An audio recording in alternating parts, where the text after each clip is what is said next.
Okay, so we are live on YouTube, and tonight we're playing some Astonishing Swordsmen and Sorcerers of Hyperborea. Obviously, when Jeff wrote the game system, he wasn't thinking people would have to say it out loud many times over. So it's a super fun system. We played a bunch of times. We're about to start a campaign. So in this case, we have three PCs. You guys have been, as adventurers do, uh, hanging out and spending the loot from your previous adventures in a small town, village, maybe you might call it. It's on the kind of the major trade routes. Maybe you got here from following the trade routes down and found a place that looked like they take your gold, and you've been here. The town is called Mole and Shire. So you've been here for a little bit, and when you're rolling in dough, you don't look to see how much left you have left in your sack. But this morning, when you checked your belt pouch, you were a little low, so you decided you were going to try to pick up some work. And as luck would have it, you saw a call for adventure. Basically, somebody's put a post up looking for hardy swords for hire. Needed to recover a missing merchant wagon. Maybe you've made merchant wagons missing at some point in your career, but recovering them is also a good way to make some coin. So you've decided to head over to the Limpin Griffin Inn to see what this is all about. So you are basically, we'll put you about to go to the room of the, you're supposed to go to room 8, so you can find that easy enough. But before you go in and before you knock on the door, whatever you're going to do, we can maybe intro your characters, get a little background, and then we'll kind of go from there. So I will just go in the order that you are on my screen. So, Nikki, tell us about your character. Okay. My character's name is Mayala. She is a Celtic druid. She's wearing studded leather armor, and some type of forest cat adorns her head, a skull of a forest cat. Um, she carries a spiked staff, a dagger, and a whip curled on her hip. She's about 5'4" and has auburn hair, and is very young, only about 18 years old. Um, Outwardly, she appears calm and at peace, but there is a sense of a deep passion for nature and other wild things. She is a follower of Yoon Day, a deity of neutrality, who sometimes appears to her in the form of the Great Elk. And it was her deity who drove her to the towns to seek out adventure, saying one of her order required it of her. Unable to find anyone of her order she wins that she was looking for, and being very low the funds required for city life, she continues to join with other adventurers to make some coin while she waits for another sign from Yoon Day. That is Mayala. Excellent, excellent. Okay, cool. How about Crystal?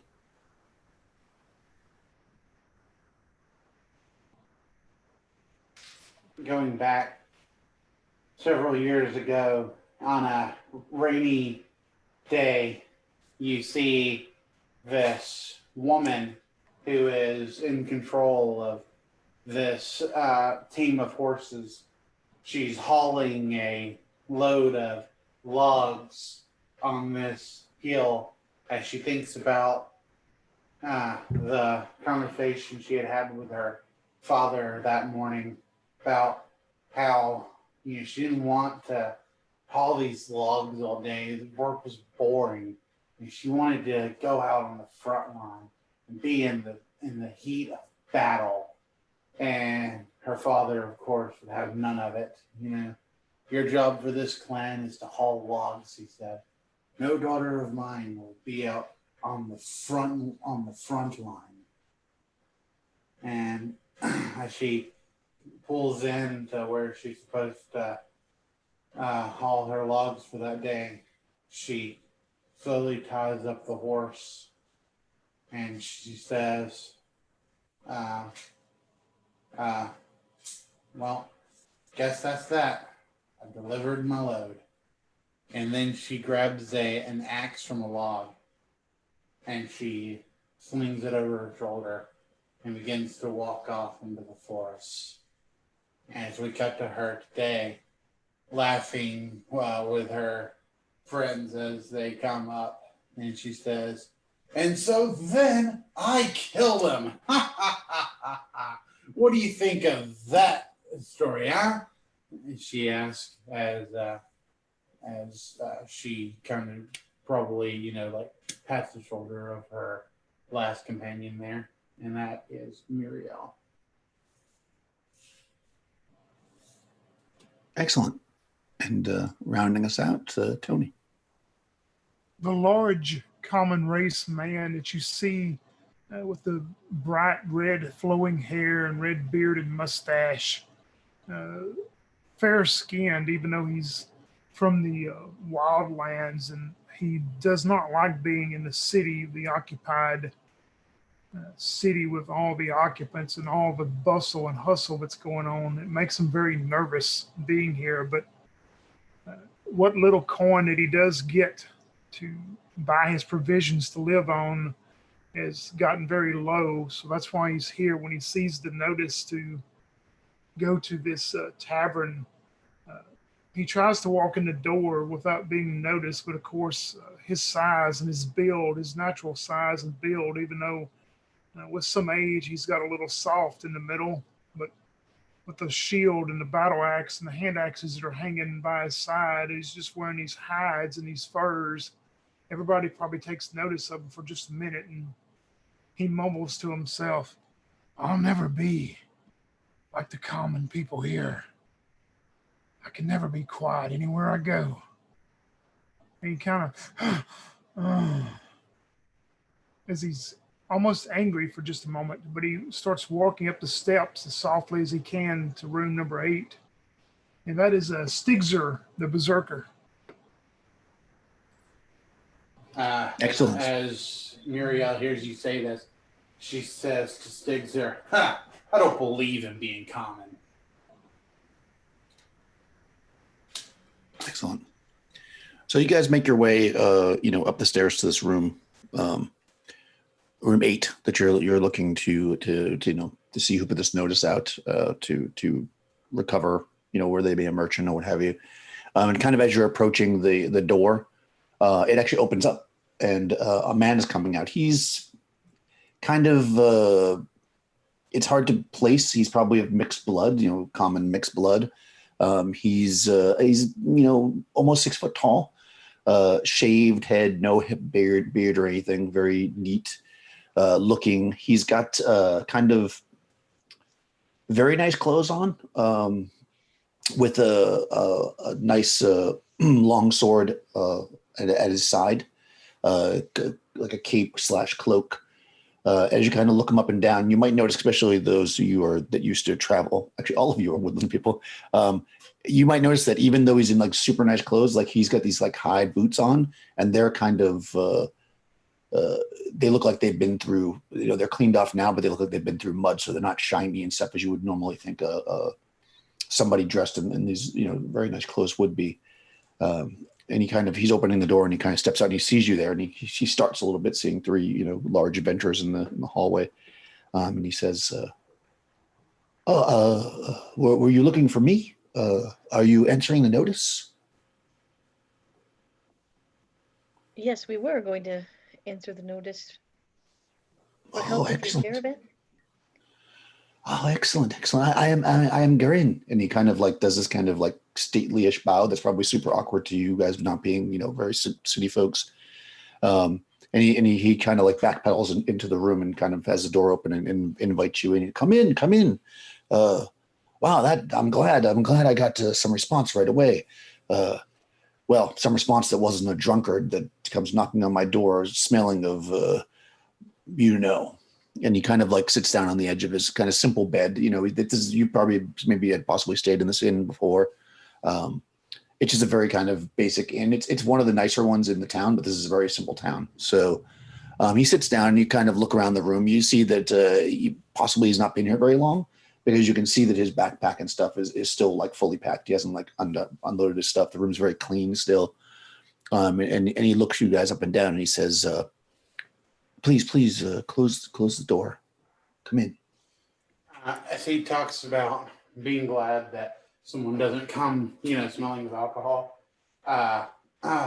Muriel takes her wineskin full of this strong barbarian wine and begins to guzzle it down. Yeah, you would think that he meant smelling of like piss,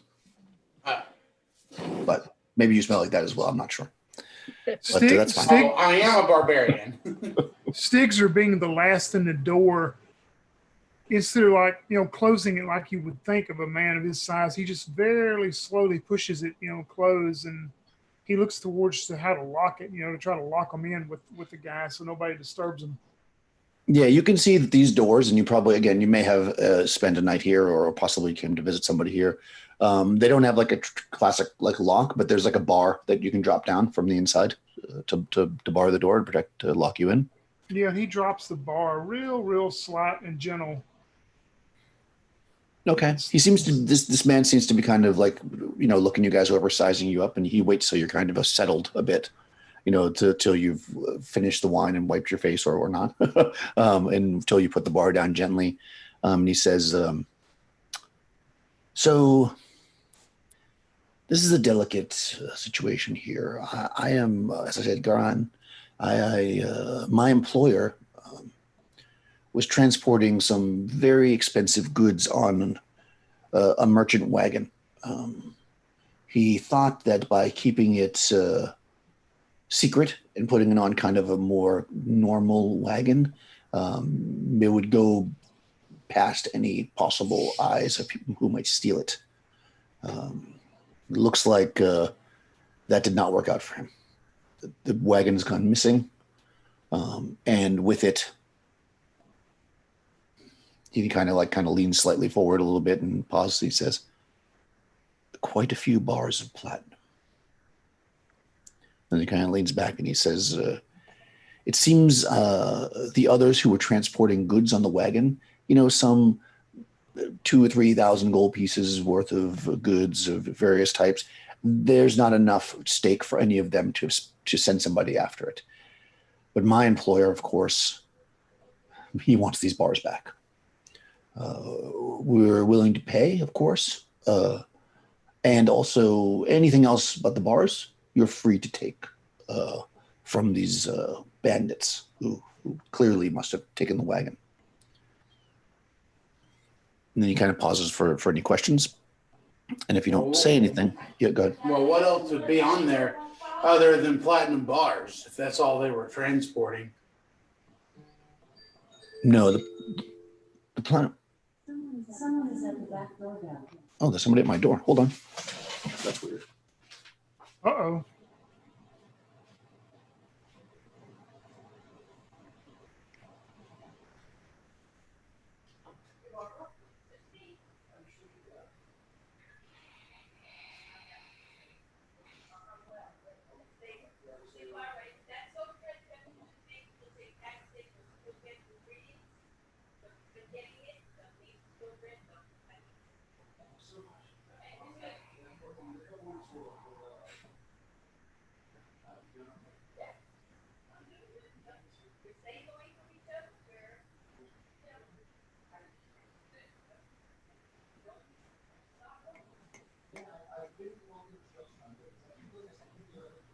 All right, so how are we going to take care of the dragon that's coming?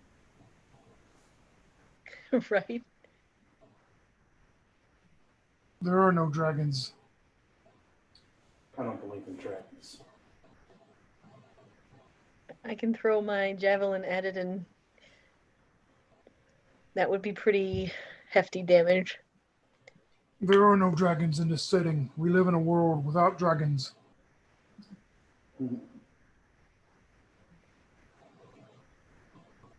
But whatever we face, I'm sure that the Atlantean rod will come in handy. No, I don't believe in your Atlantean rod.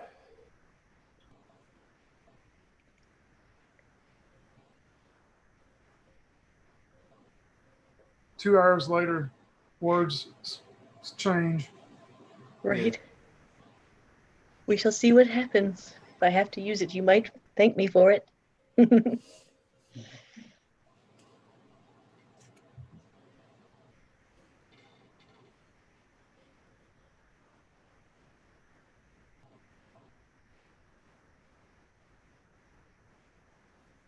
can't wait to get my book for this. Oh yeah, wait! It's probably one of the most nicely produced printed books I've ever had for a game book. I don't know, I mean, I haven't got a physical copy, so I can't say anything about that. But as far as like the PDF, sometimes trying to find stuff in it is a little bit of a pain. Like it took me forever to figure out what my base movement was supposed to be. Do you Yeah, I have found Maybe I the was just Do you have the full book or just the player's handbook? it's let's see.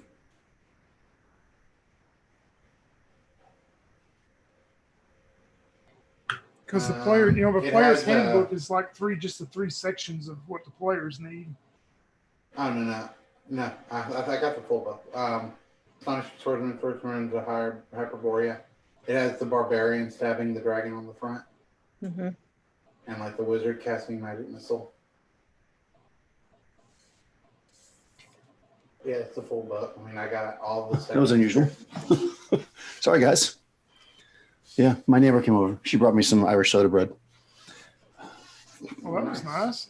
Yeah, she's very nice. Irish soda Yes. bread is really good stuff. Maybe I know. she's trying to flirt with you. Maybe. I mean, she's very nice. Okay, so where were we? Oh yeah. So he explains that his employer actually these platinum bars are in two chests, and he didn't tell the employer did not tell the merchant company that's what they were carrying.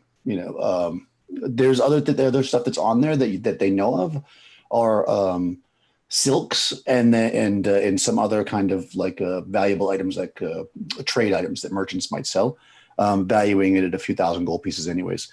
And they don't care about that. None of those people seem to care or want to make the risk to recover those items. So, if those items are there, you're welcome to them. In addition, they have 300 gold pieces a piece that they could pay you, as a fee for doing this. Well, that sounds like a good deal to me. We definitely need the gold. Okay. He says, I can give you 100 now, to show that I'm serious. And when we get back in here, we'll get to the rest.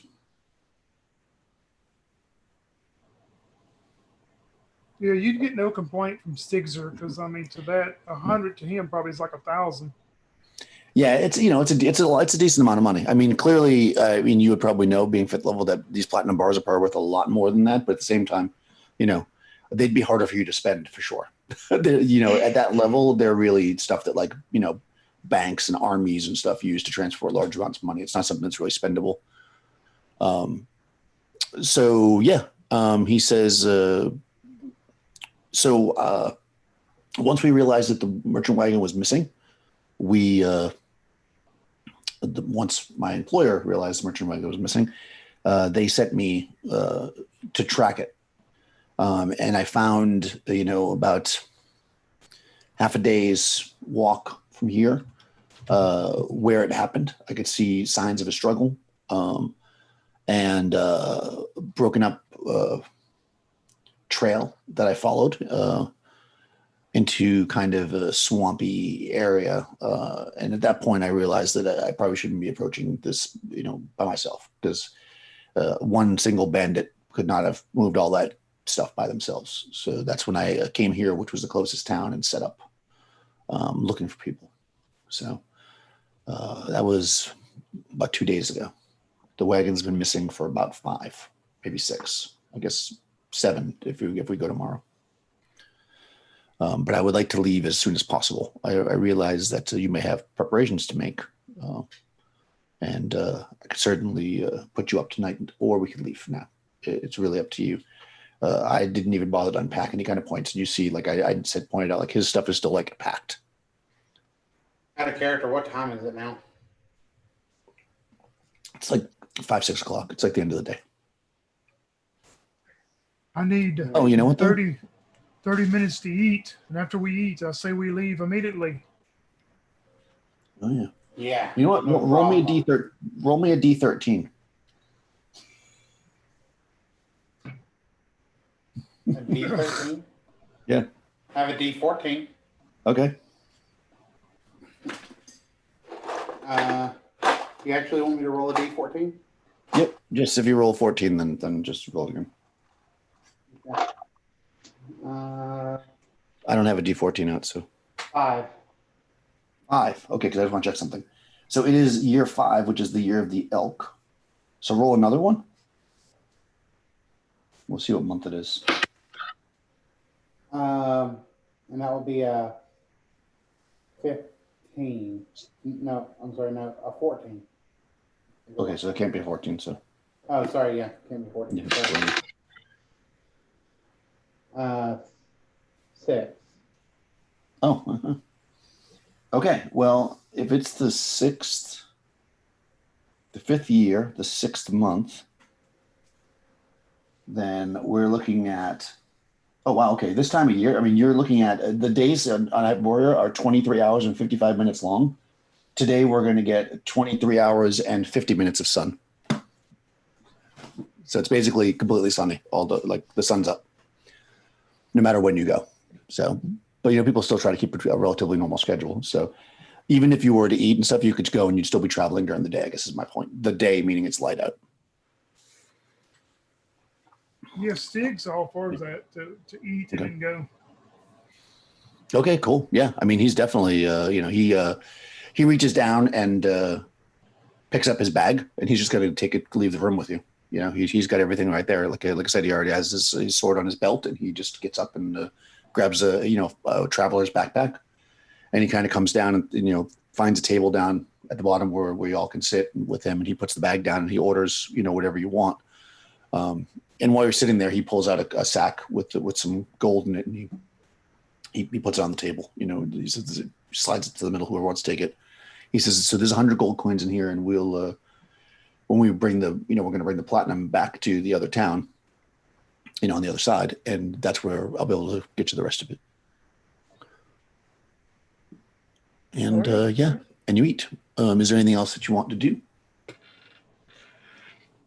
No, Or ask Stig him? would be ready to just. He's nervous around all these people. He just wants to leave. Okay. Yeah, I'm with you. Mal is not quite as fond of towns either, so leaving's a good idea. Okay, perfect.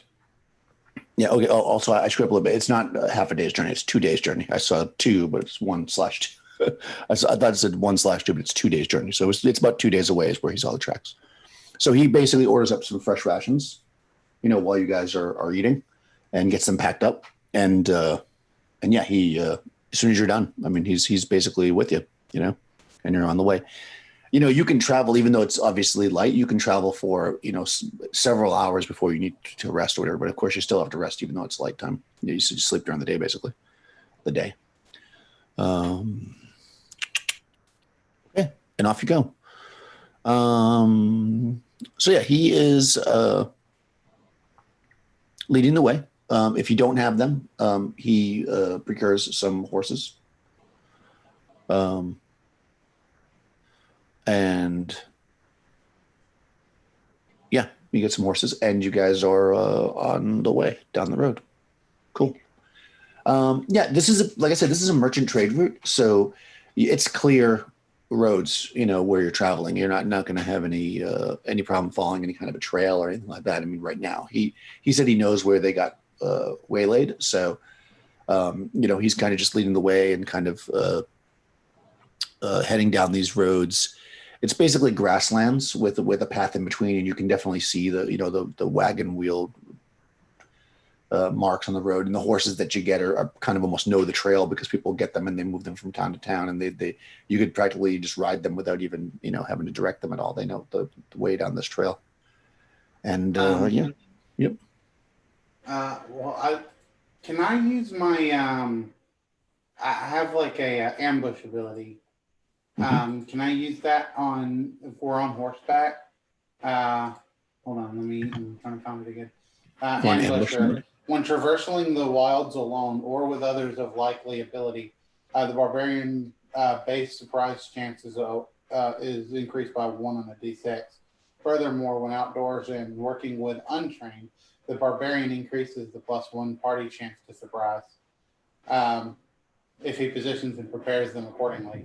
So what I was hoping to do is I was hoping to ride ahead and like actually bring Stig along because I can help increase our surprise chance if I'm working with the untrained. So I can kind of tell him like, oh, this is how you move your feet, in order to stay silent in this kind of, grassland or whatever.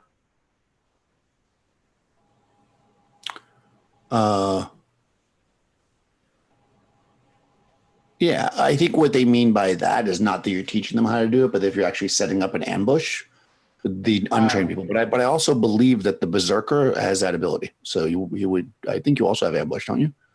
No, I don't see it. Oh, maybe not. I know that some of the fighters that are like that have that. So yeah, but to answer the first part of your question, yeah, if you just move ahead of the party, then yeah, you definitely can. But that's when you're setting up a, yeah. I think I would. If I see anyone, like, can I tell the party like, you go that way, Yeah, if you're able to do it without getting seen first, yeah, of course. Okay, that's how that would work. Yeah. So that's I think it's more like in the moment. It's not like you teaching them as they walk. Yeah, that would be. Yeah, it's more like in the moment you directing people. But yeah, 100%. And you can definitely. Your ability to surprise is fine on the horse. I mean, you're a horseman, so you're yes to answer the first question. Cool. So that's what we'll do. But yeah, so if you want to ride ahead of the party, you can definitely do that. Yeah, that's fine. I mean, Garen is under the impression that you all, from just the bits of talking to you probably at the table, that you all kind of know what you're doing, So if you ride off ahead, he doesn't really say anything. He knows it's going to be a full day, full 8 hours. Well, it's 2 days. So basically it's 2 like 8 to 10 hour chunks of riding to get to where you got to go. So yeah, if you go off ahead, he doesn't say anything. We as the party, we've also worked with each other, right? So we kind of know each other. All right, cool. I would say you've worked. You don't necessarily have to say that you're a tight party. They're always work together, but you definitely worked together in the past. You know each other. Yes. Okay. Otherwise, it'd be weird for you all to show up there together. I think, right? So yeah, I mean, yeah, that's a good idea. So you do that, and you are able to kind of stay ahead. You don't because you're kind of in the open grasslands. You definitely, you occasionally you see, some large swaths of very tall grass where it could be areas where issues could happen, or where you could set up as an ambush if you wanted to. But as you approach them carefully, you don't really you don't encounter any bandits or anything, and you're able to actually travel through that first day, as it would be, till you basically have tired the horses out and you need to take a break, without any real incident. There's a handful of times where you think like maybe there could have been something, but if there was somebody there, they were probably intimidated by how you look. I mean, you're basically 2 huge warriors. I mean, he's not bad, and then you've got this clearly tribalistic, druid who's probably also scary to standard bandit people. So yeah, you're able to set up, and again, you're like in a kind of a grassland. So when you stop for the night, you can find areas that are like kind of dryish. You chop down some of the grass or whatever and make yourself a camp. And you're able to find like small timber or burn up grasses or whatever to have a fire if you want, and cook up some of the food that you guys brought. And yeah, I mean, you're able to make it through that first day without any problems. So yeah, you guys get around the kind of the campfire. Garen tells you that this actually could be, I'm not sure if this is the kind of work you guys normally do, but this is basically my specialty. I rarely get sent out to protect caravans, but when they're lost, I'm quite good at finding them. So it's not steady work, but it's good work when we get it. My brother is a boat maker, and he wanted me to go to work with him, but I can't. I can't abide by staying in one place for too long. I like to see the world. So, how did you end up here in this strange town? You seem not the types. Go ahead. Go ahead. No, go ahead. Yeah, Muriel, listening to him, she's chomping down on some fish or something, trying to get plenty of protein. With an 18 strength, I would say she clearly has more muscle than even the average Kimmerkilt, which she is. She says, I've ended up here through a long journey and lots of bloodshed. Life's not always easy. Sometimes you gotta make your own way, cleave a path right through anyone that stands in your way. He nods, kind of sizing you up and seeing that you're probably true to your word based on the your physicality and weapons. Mayala's she's kind of squatting by the fire, daintily eating her rations, and she says, "I was sent here by my god in the form of his great elk, and I'm just waiting for another sign. And as of right now, I'm traveling with these adventurers because I have a feeling I'll get a sign from him at some point if I stay with them. That's what brought me here. I normally don't like towns very much. I'm a forest creature, really, but I have to be here as my god has asked it of me." Yes, we all have a destiny that we must fulfill. You say an elk. Interesting. Yes. He kind of he seems to be thinking about something, but he doesn't really say anything else. And then he looks at Skygers. Yeah, that's right. Stig. Stig. He says, how about you? You seem like you've been around a bit, much like me. You can, because he's a little bit older, and so are you. He looks up at the man as they're eating and drinking, and he just goes, "Sometimes we must surround ourselves with people to get the provisions that are necessity for life. I don't like being around a bunch of people, but sometimes the work where I'm from is sparse, and we must do these things. So whatever I must do to fulfill this mission for you is what I will do. That's all I can say." Yes, a believer in fate, I guess. Muriel will say, yeah, well said, brother, well said. And she takes a guzzle of her wine, and then she kind of hands it over to Stig so that he can drink some wine too if he wants to. And You she see has him- a. I'm sorry, go ahead. He puts his hand up and says, "No, I sustain from that drink. It sometimes can make me do things that I do not wish to do." Well, that's what's so great about it. He just But- stares at you for a moment.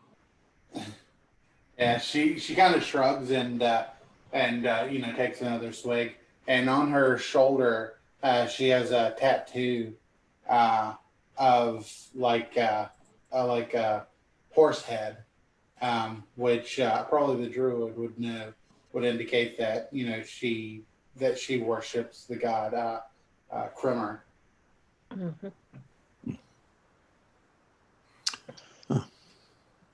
Well, I'm glad I came upon you. As I said, I had put my signs up some 2 days ago, and mostly who answered were, let's say, not qualified, to say the least. And he kind of laughs to himself a little bit, and he says, well, we probably should get some rest.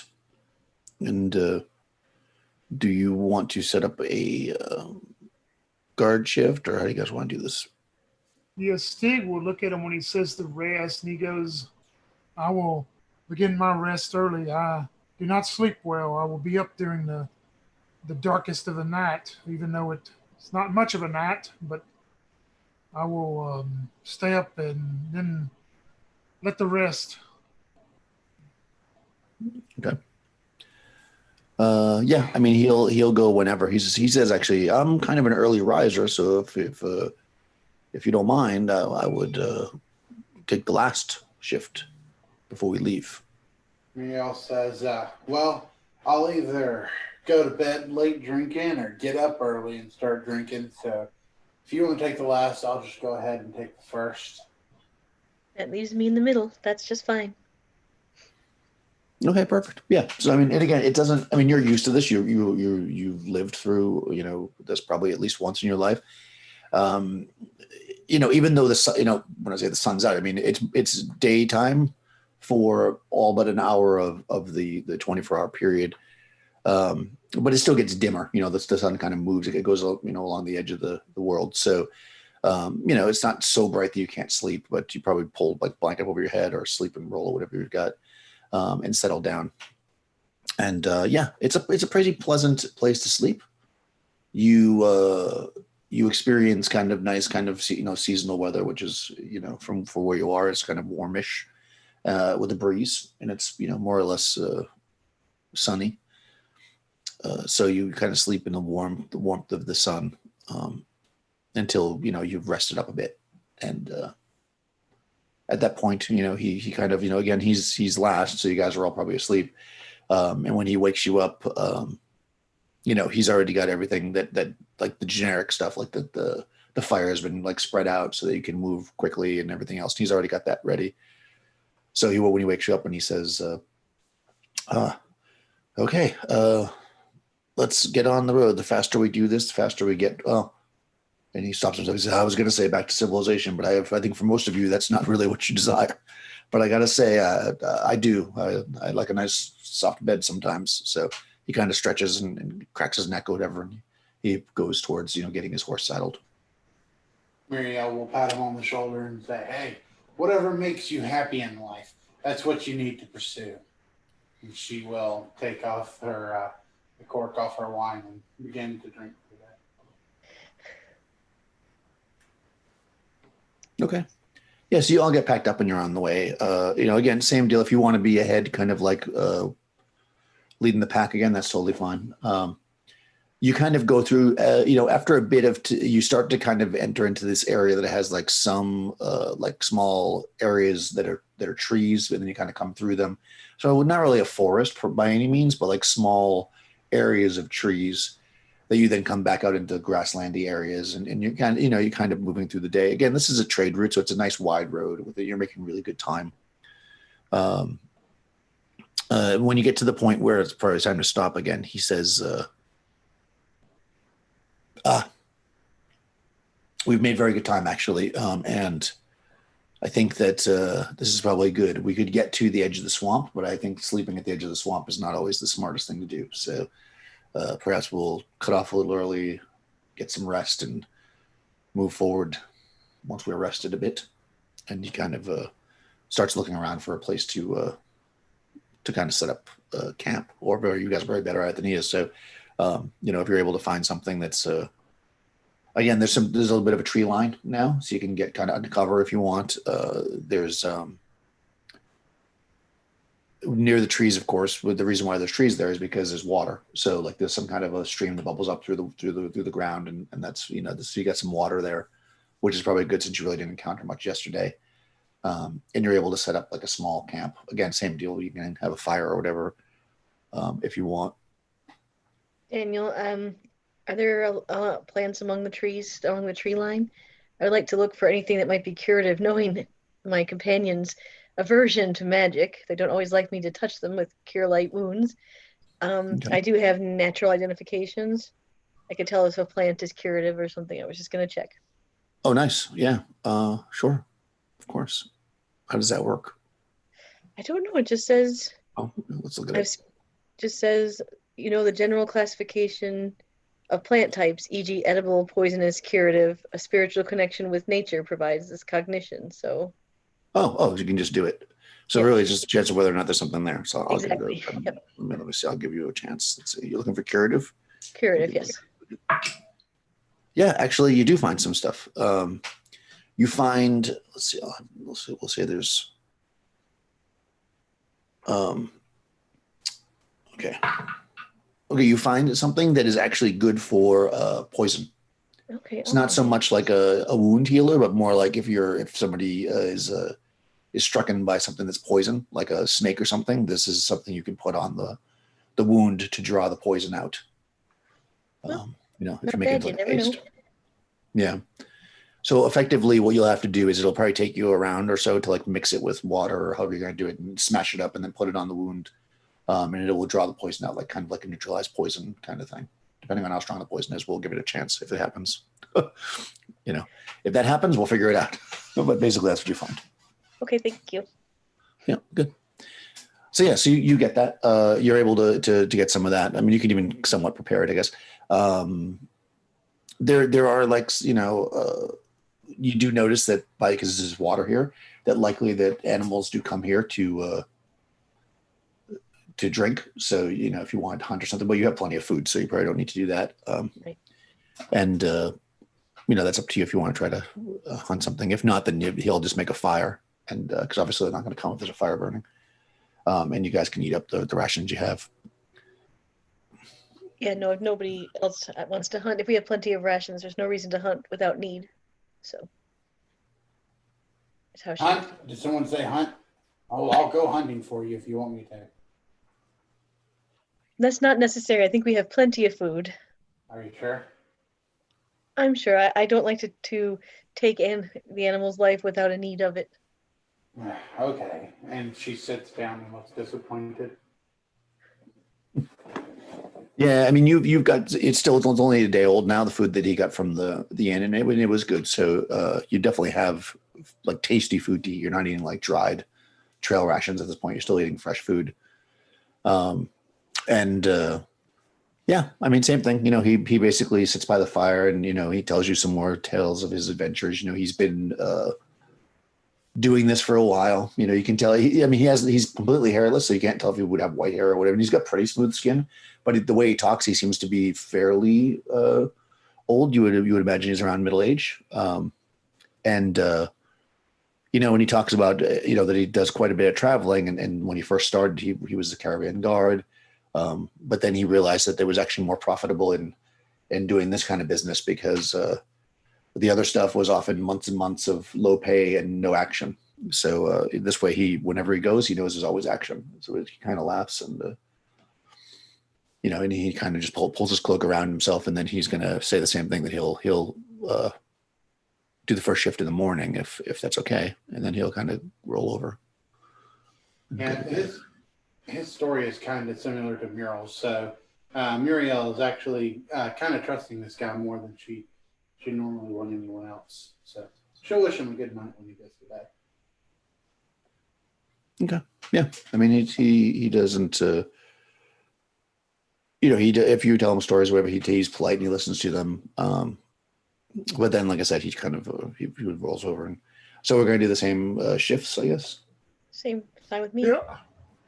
Okay. So it's Muriel, then Miela, and then Stig, and then him, I guess. No. Stig, you are on your shift. Miela has woken you up, and you kind of got ready. However you get ready, I don't know if you have armor or whatever you put it on. And it's a bit breezier tonight than it has been. So the fire's kind of flickering, but that probably works to your advantage because as you're sitting there, you smell the nasty animal-like smell of men. You would think that have not washed in a very, very long time. And as you kind of turn to to the direction, just as you're turning, you see basically a form about. Let's figure my distance here. That's about 110 feet away or so, about 100 feet away, we'll say. You see something looks like a man, a big man. Like as soon as you turn, he kind of hits the ground, or maybe she, and kind of trying to hide behind uneven ground. But you definitely saw somebody out there. And of course, it's light. It's light out, so you can. It's not like it's night where you're worried about not being able to see. Something seems to be creeping on you, and it's really smelly. Basically, it's downwind from you right now, or you're downwind from it, I should say. Yeah, Stig will go out. It's towards the edge of their radius of their camp, and he's not going to try to hide it. He's just going to scream out, probably where maybe would wake the rest of them. But he's going to scream out, "There's no use in hiding. I saw you. If you're here to try and take our stuff, come on in. I will take you one-on-one." But he yells it real loud, so maybe Miela and Muriel can hear it and wake them up. Yes, please let me hear it. Please. Yep. Yeah, I would imagine, you guys are hardy adventurers. Somebody yelling is going to wake you up for sure. So you probably, at the very least, open your eyes and kind of, or maybe you're groggy for the first few seconds, but you tell someone that he's yelling. Garen, let me see if he wakes up because he's not. Yeah, he doesn't stir actually. Like if one of you two look at him, he seems to be content with his cloak wrapped around him. So he's out. But I'll say the two PCs can probably wake up. Yeah, when you say that, stepping up from the hidden area is a man, I guess. You're thinking he's probably around 10 feet tall. He is got what could be described as a loincloth. Thankfully, covering certain parts of him. The rest of him is bare. There's kind of a hair growing in odd areas, like patches on his chest and arm, and kind of like partially on his face. So it's like kind of like very patchy hair and dirty. And he stands up, and he has he's kind of like bow-legged and kind of like slouchy a little bit, but even at that, you're looking at almost 10 feet tall. He's carrying a big old stick that you would imagine is like a club, and he kind of in a guttural voice says, you think he's speaking common, but it's like very like broken, and he goes, "One, come," and he starts walking towards you. Yeah, he's just walking like at a slow gait. Yep. Yeah, Stig is standing at the exterior of the radius where he was, and he'll look back as he sees Miela and Muriel, and he goes, "This is my battle. If I go down, you can join." Yeah, Muriel. Muriel. She was probably like, as soon as she understood him saying like, "I'll take you on one by one," she's like grabbing her axe and going, "The hell he will," and has rushed out the door and is now like coming down. But as she sees this giant, and as Stig says, like, "This is my battle," she kind of places her axe on her shoulder and just kind of watches what's going to happen. This is his battle. He's called it. She's going to let him have it. Yep.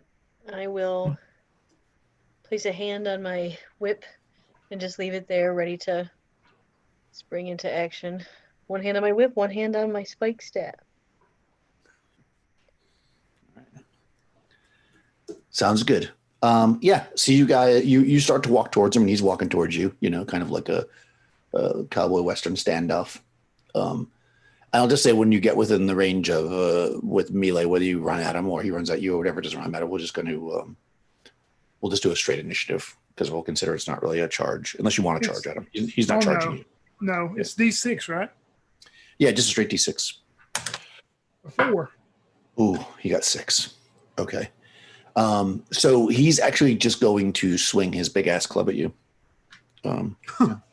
I mean, that seems to be the simplest thing. Oh, maybe he's trying to taunt you because he just kind of swings it like it swings like in front of you, and you feel the wind of it as it's like maybe misses you by about 2 feet.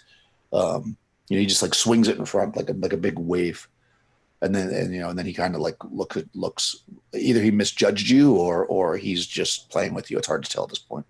But it is your turn now. When he does that, Stig almost lets out a laugh at his miss, but you see Stig lean his head back and his neck, and he looks up in the sky, and for a moment you hear almost a guttural, like a wolf noise come out of his mouth.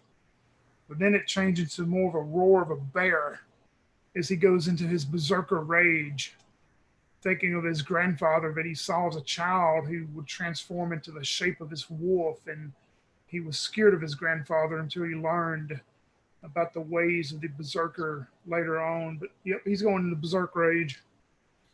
Oh, cool. Okay, so you're gonna change it to the animal form. Well, no, I don't get it to 7th level. I'm just Oh, okay. All right, you don't get it. Okay, yeah. I was like, oh. All right, cool. Yeah. We definitely need to use 7th-level berserkers at some point. Cool. Yeah. All right. So you rage. Attack rate is 5 too. So is that like 2 and then 3? 2 this round and 3. 2 and then 3. Yep. Yeah, he goes into this berserk rage. Probably, I don't know, Muriel would probably know about it, or he'd probably seen somebody do it before. And he will swing that axe. Ooh, that's pretty good. Let me see. That's going to hit armor class -1.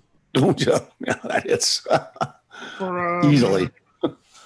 7, 9, 10 damage with Holy the battle cow. axe. Yeah, you cleave deep into him, and he is regretting having stepped forward for this. Yep, and then he pulls the axe out, with probably blood and bone or whatever coming out with it, and then swings again. Oh, hot, same roll, so -1. Wow. But okay. 2, 4, 5 damage this time. Okay. Still good. He's still standing, but he is very, very, very hurt. Let me just adjust that down. Okay, at that, you're not surprised on the other side when during this distraction of you guys watching the combat, 2 more of these things crept around, and you kind of hear them like move, or maybe they make like a sound like, "Rrr!"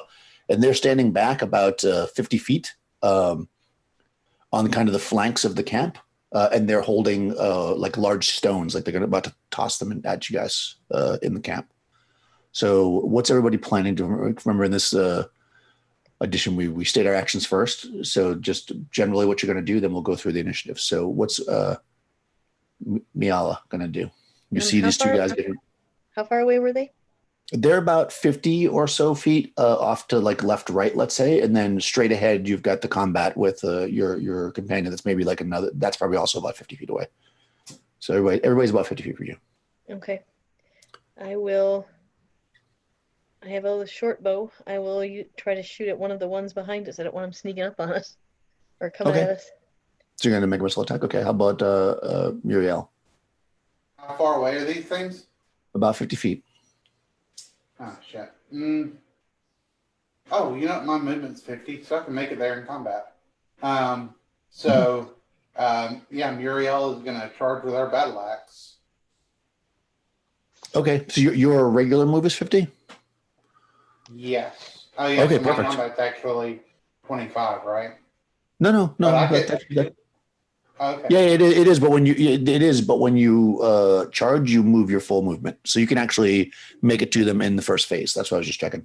Okay. Yeah. All right, perfect. You're going to charge. And what about Stig? Also, did you roll to see how long you're berserking for? Because you need to do that. It's my Constitution score, so it's 15 rounds. Okay. Because I don't think you can turn it off. No, you can't. When it ends, all enemy combatants have been vanquished. You continue it for so 1d6 rounds, I believe. Yeah. Okay, so we'll keep track of that. Okay, well, okay, that's how it works. All right, so yeah, based on this first round, you'll probably have them killed before 15 rounds. Okay, cool. What are you gonna do? A melee attack, I'm assuming. Yeah, I'm gonna use my 3 attacks on the guy and try to take him down. It's in front of me. Okay, sounds good. Go ahead and roll initiative, D6 for your side. Ooh, they got a 1. Ooh, out of 4. All right. So order of combat in this phase 1, melee goes first. Straight melee without running goes first. So Yeah, I'm going to try to bring this big rascal down then.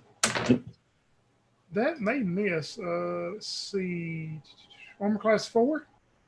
no, that hits. Their AC is 5. Well, So that'd do just minimal damage though. 1 plus 2 is 3, 4 damage. okay. He's still up, but First one. he's hurt. Yeah. Yep, I'll take another swing at him. Ooh, that's going to hit. Armor class 0 for max damage, 8, 10, 11. All right. Yeah, you cut him down. He drops. And from where you're standing, there's really no place to go. So, I mean, you can't really. You'll basically just lose that last attack because. Yeah, that's fine. He'll turn. No, he'll turn. He probably starts swinging that action. It's because he's still in that uncontrollable chopping into this guy. When he goes down, not moving, he turns and sees the other two and just yells out a scream. Yeah. Trying to run that way.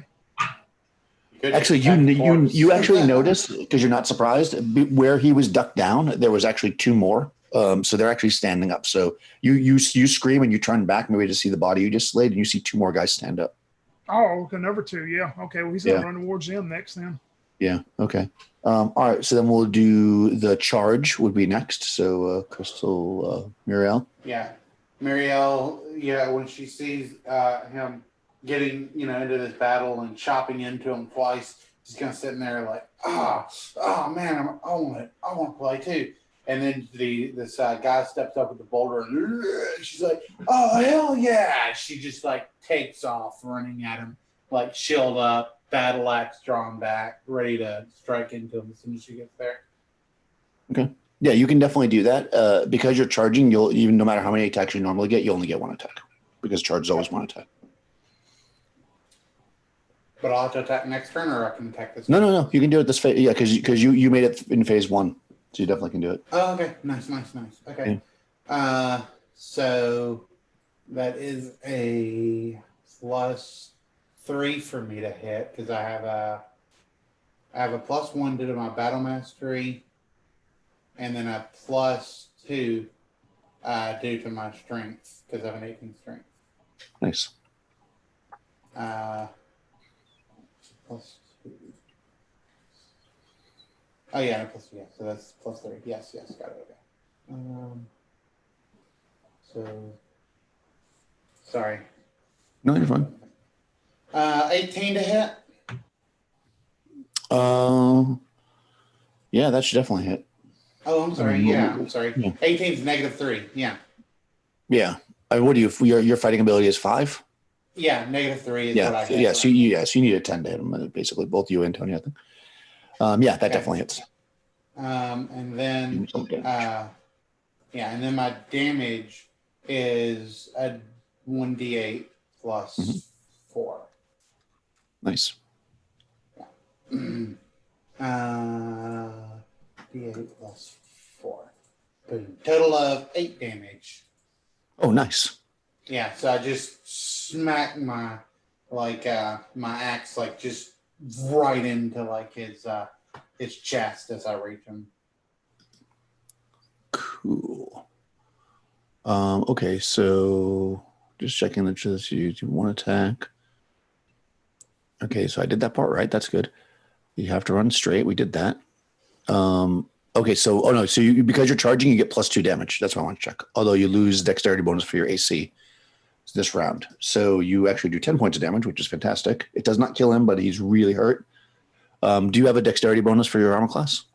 A +1. I have a 16. Yes, plus okay. 1. All right, so you'll lose that. That'll bring my melee AC up to 5 then. Okay, yeah, but just for this round. Okay, and now you can loose your arrow. All right. Calmly draw my bow. Yeah, and I think this bow is 3 every 2, if I'm not mistaken. So you get 1, then 2. So you get 1 this round. Okay. Yeah, it is 3/2. I have it.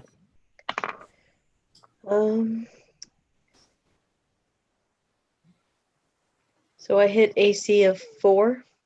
That hits. Okay. And a D6. Oh, 6 points of damage. Nice. All right. Yeah, that's a very good arrow shot. It digs deep into his side. And he screams out in pain. Okay, so it's their turn.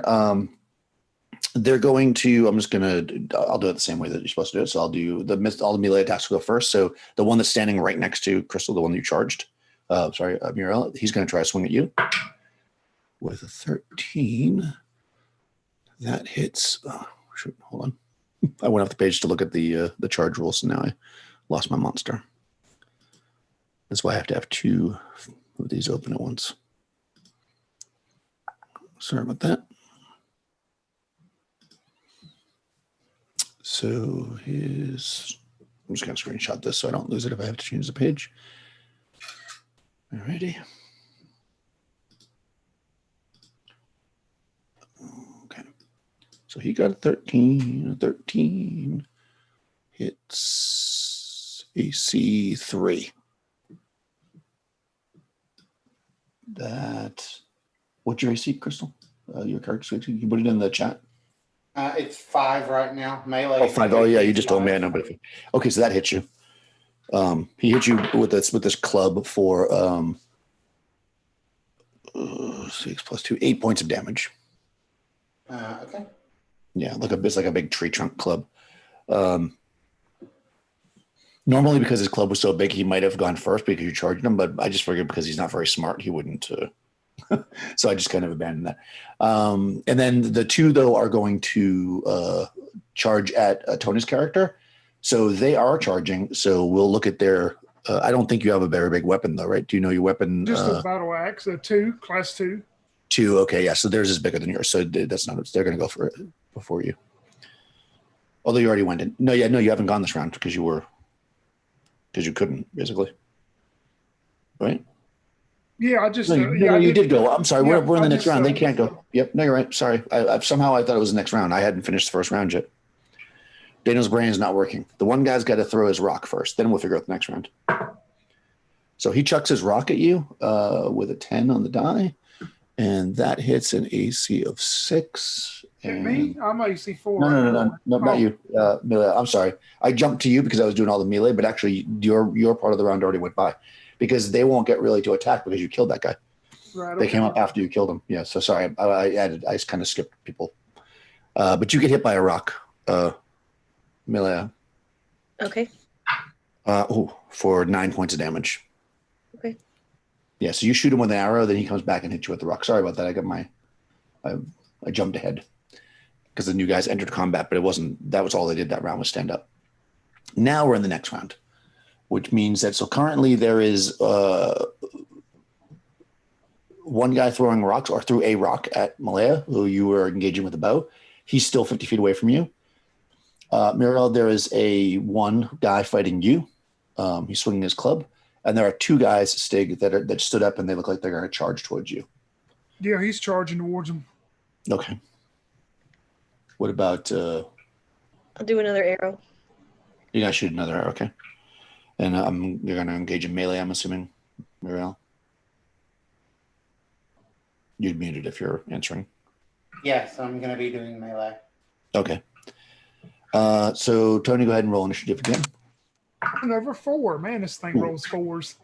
Well, hit 1 again because I got a 3. So, all right. So, straight melee goes first. So, Crystal, your character, Muriel, can attack first. You've got one of these things in front of you. All right. Okay, cool. I can, my attack is 3-2. So can I do my 2 attacks this time? 3-2 means you do 1 and then 2. So you would do 1 this round and then 2 next.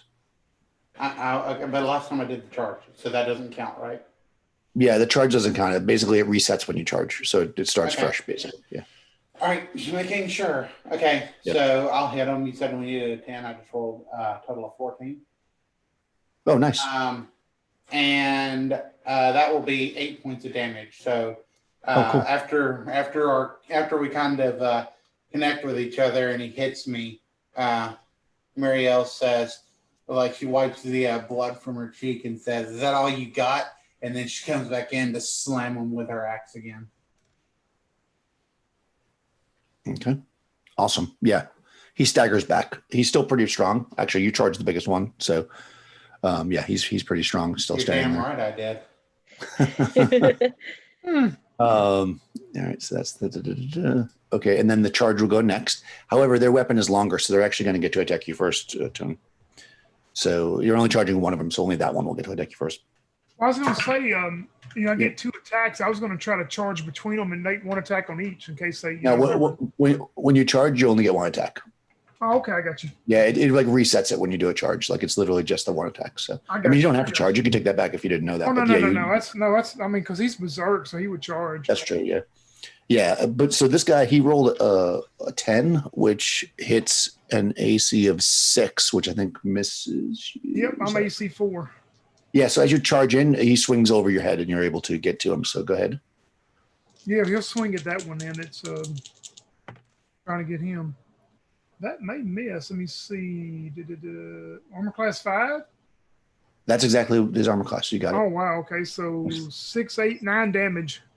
Nice. All right. So you cut into him. Right. So now, basically, for the next round, you'll start over your attacks. That's how it works. Yeah. It's a little bit of a pain in the butt. I may have to house rule that at some point to change it, but so we don't get confused. So you guys have to keep track of that, where you're at. Okay. So you hit him. Oh, yeah. Okay. That was that one. Gotta make sure I'm keeping my and then finally we've got the missile attack, so you can shoot your bow. Okay. 17. Yeah, that hits a 0. Nice.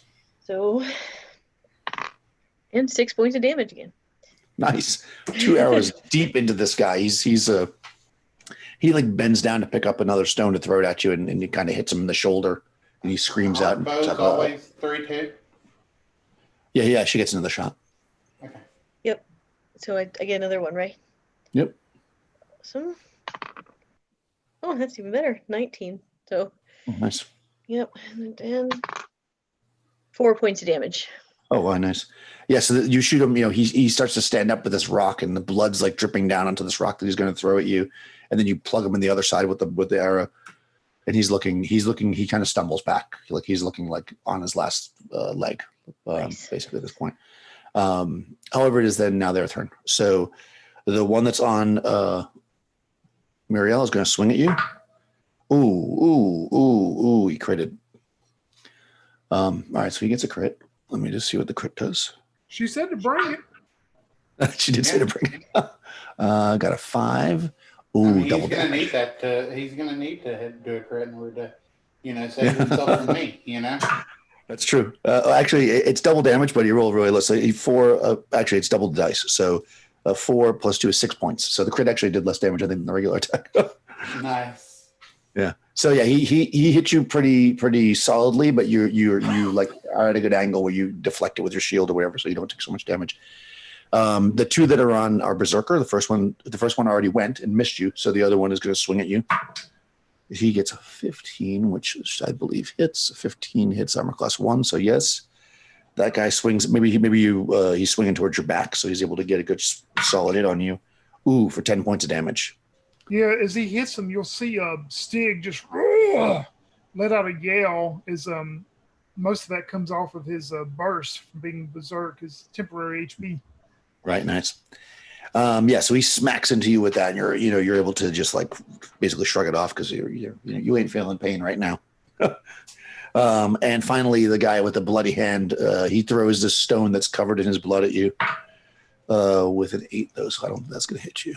An 8 hits AC 8, which misses Malaya. So that a bloody stone flips past you. Maybe you get some of the blood splatters on you as he misses because he's got an arrow stuck in his shoulder.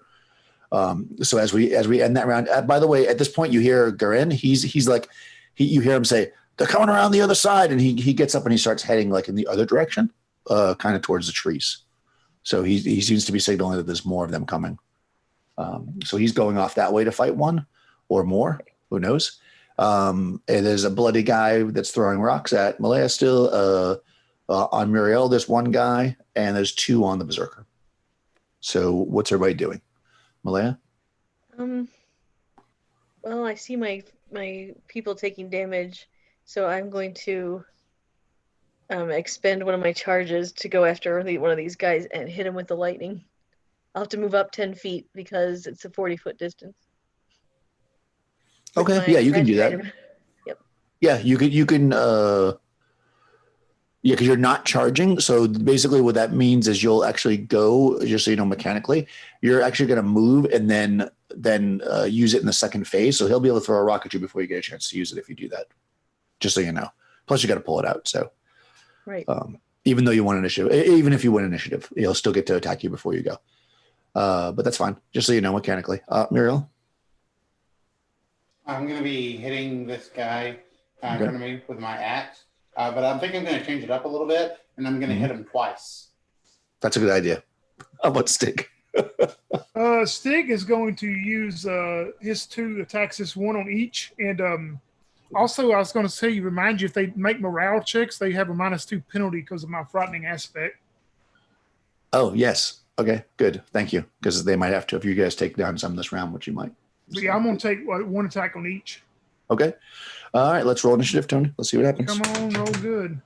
Oh my gosh, another 4. They got a 3 again, so you go first. Nobody charging, so you might as well just go first since I'm Yeah, talking to you. he just swings his battle axe. Just, I mean, if he hits the first one, it just like probably goes slices through him into the second one in just one big motion. And yeah, they're both going to hit. The first one will hit for 8, 10, 11 damage, and the second one 5, 7, 8 damage. Okay. So 11 from this guy. It doesn't kill either one, but they're both now pretty hurt. Although one of them is much bigger. He's very hurt for how big he was, but he's still pretty strong. One of them is like almost fallen to a knee. Then the camera swings around to the barbarian who's facing off against this guy. So yeah, Muriel, I went ahead and rolled my attacks and everything. Nice. She's going to hit with an 18 and a 21. Nice. And for 8 points of damage and then 6. So it's a total of 14. Yeah, that's enough. He only had 12. So yeah. All right. So how she kills him, she's like he hits her with this big crit, and she kind of like pushes her shield down and says, "Is that all you got?" With a kind of toothy grin. And like, him like kind of stunned because he just gave it everything he had.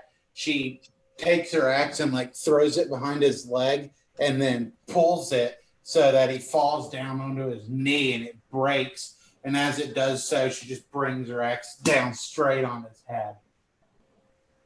Nice. Yeah. So his skull breaks open and he falls to the ground. So now there's the smell of blood and stink. And okay, so you step forward with your drawing your magical weapon, but he's going to actually get to throw the rock at you before you can do it because it'll happen in phase 2. Okay. So on your side, you probably hear a grunting and cracking of bone and stuff, but you're pretty focused. So, but he picks up another rock and tries to huck it at you, and he misses. He's so out of it. He's just like he throws it, doesn't even come close to you. It like lands like 4 feet in front of you. Awesome. Yeah. So into the second phase, you're the only person on your side going in the second phase, so you can go. Okay. It says a device saving throw is allowed for half damage.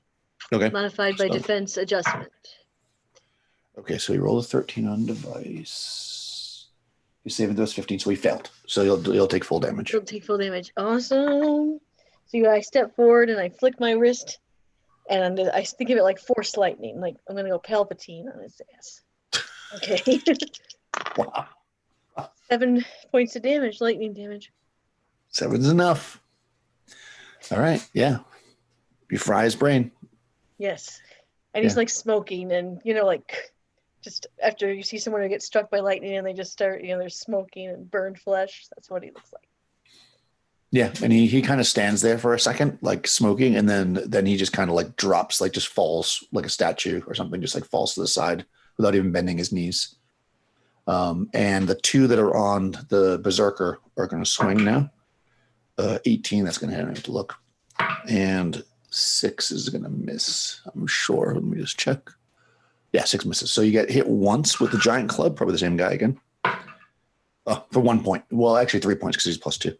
Right. So yeah. So this guy's hurt. It actually was. It was funny. Like it was the guy that's really hurt, and he did minimal damage. That actually works well with the story. So yeah, he gets. Maybe you're not paying. You think he's almost dead because he drops to a knee. So you turn your back to him and he hits you in the shoulder very lightly with his stick.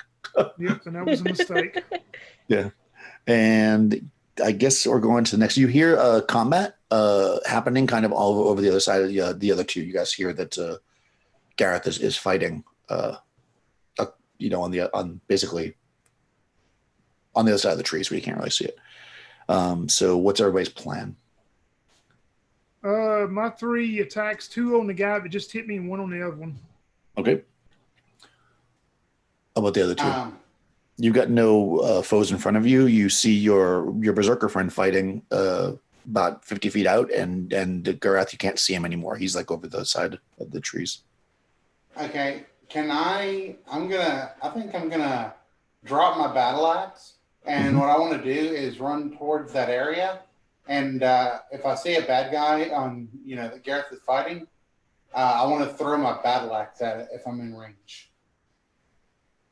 I mean, not my battle axe, my hand axe. I have 2 hand axes. Yeah, for sure. Yeah, you could move in the first phase, and then you can throw the weapon in the second. So you can definitely do that. It just happened in the second phase of combat. But yes, you're 100%. How about the druid? I'm going to go towards the trees and see try to see what Gareth is fighting, using all the forest craft I know to not get noticed. Oh, because you're gonna try to sneak around. Okay, fair enough. Okay, so Tony, go ahead and roll initiative. 6. 5. Oh, nice. Yeah, They thought they almost had you that time. This D6 is doing good for me. Nice. Go ahead. You go first. Melee's first. He's the guy that just hit him on the shoulders. He turned, he just, looks back at him and just lets out a wolf yell at him. It strikes at him twice. One of them is probably going to miss. Let me add it up. Yeah, one of them's going to miss. The other one will hit for 3, 5, 6 damage. That's enough, actually. Yeah, he'll take him down and then just swing on through to the next one, and it definitely hits like a -6. So 4, 6, 7 damage on it. The second nice. guy. Okay. Okay. Yeah. This was a stronger one. He's still up, even with 7 damage, but he's very hurt. Yeah, and people just dropped last round, so I am going to actually roll morale to see what happens. But you get to go first anyway, so it doesn't really matter. All right, you guys are running. Sorry, Muriel is running. You see that he is engaged with the creature, and you can definitely throw your axe. Let me just do his attack first this round because you guys want initiative, so you got to go.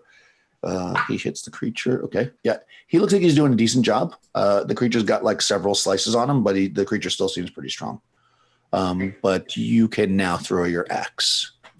Okay, yeah. So she drops her battle axe, and she's like grabbing her hand axe, and she starts running. She's like, "Oh no, you're not gonna kill more than me this time!" And she gets through the woods, and like as she leaps through the woods, she throws her hand axe at the first enemy that she can see, and that's 21 total.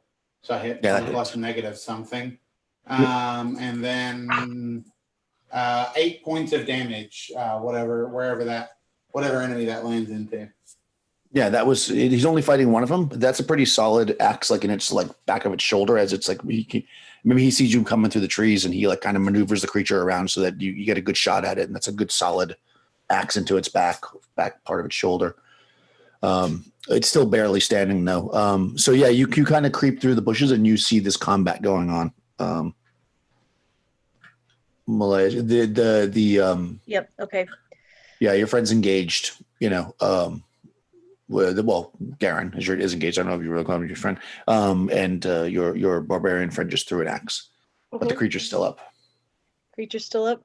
Can I get to him? You can. What do you need to be 40 feet to use that thing? 40 feet for the electrical thing. Yep. Yeah, you're close enough to do that if you want. If you want to switch weapons and go back to the bow, then you'll have to do it next round. You know what? I'm just gonna electrocute him.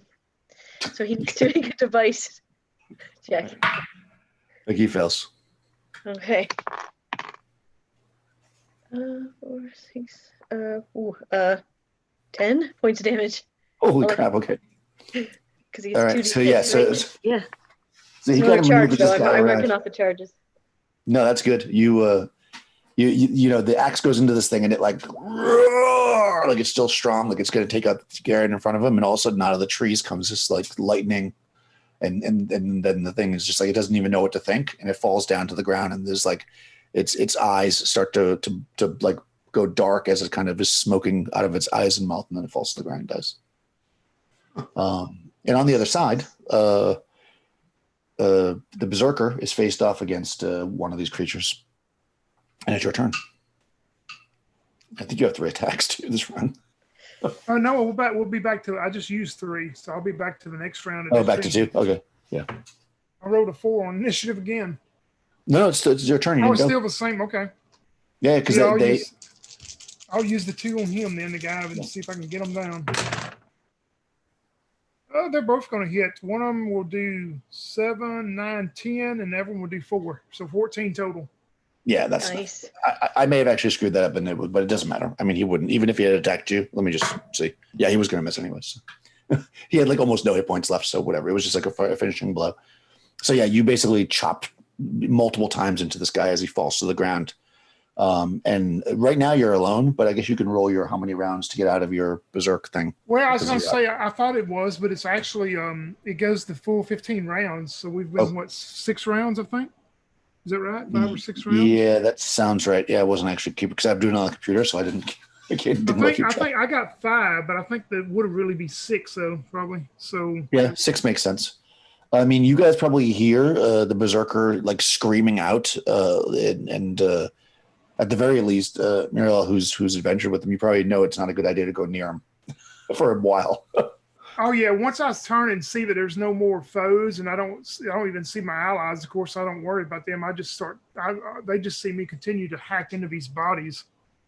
Yeah, so you're kind of maybe staying low so that they doesn't mistake you for an enemy and charge at you. So and you just see him like just chopping these like 3 large, stinky, primates into. I mean, you got.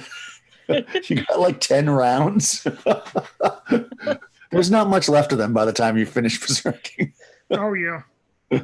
Let's just say Muriel, she begins to walk off, and she's just like, show off. Don't get any extra points for doing extra damage after death. You're gonna walk up to me? No, she's walking off, said going back to get her battle axe. I heard her say walk, and I thought, oh my gosh, you're fixing to be in trouble. No, I'm saying like as she's starting to walk off, that's what she's kind of saying that.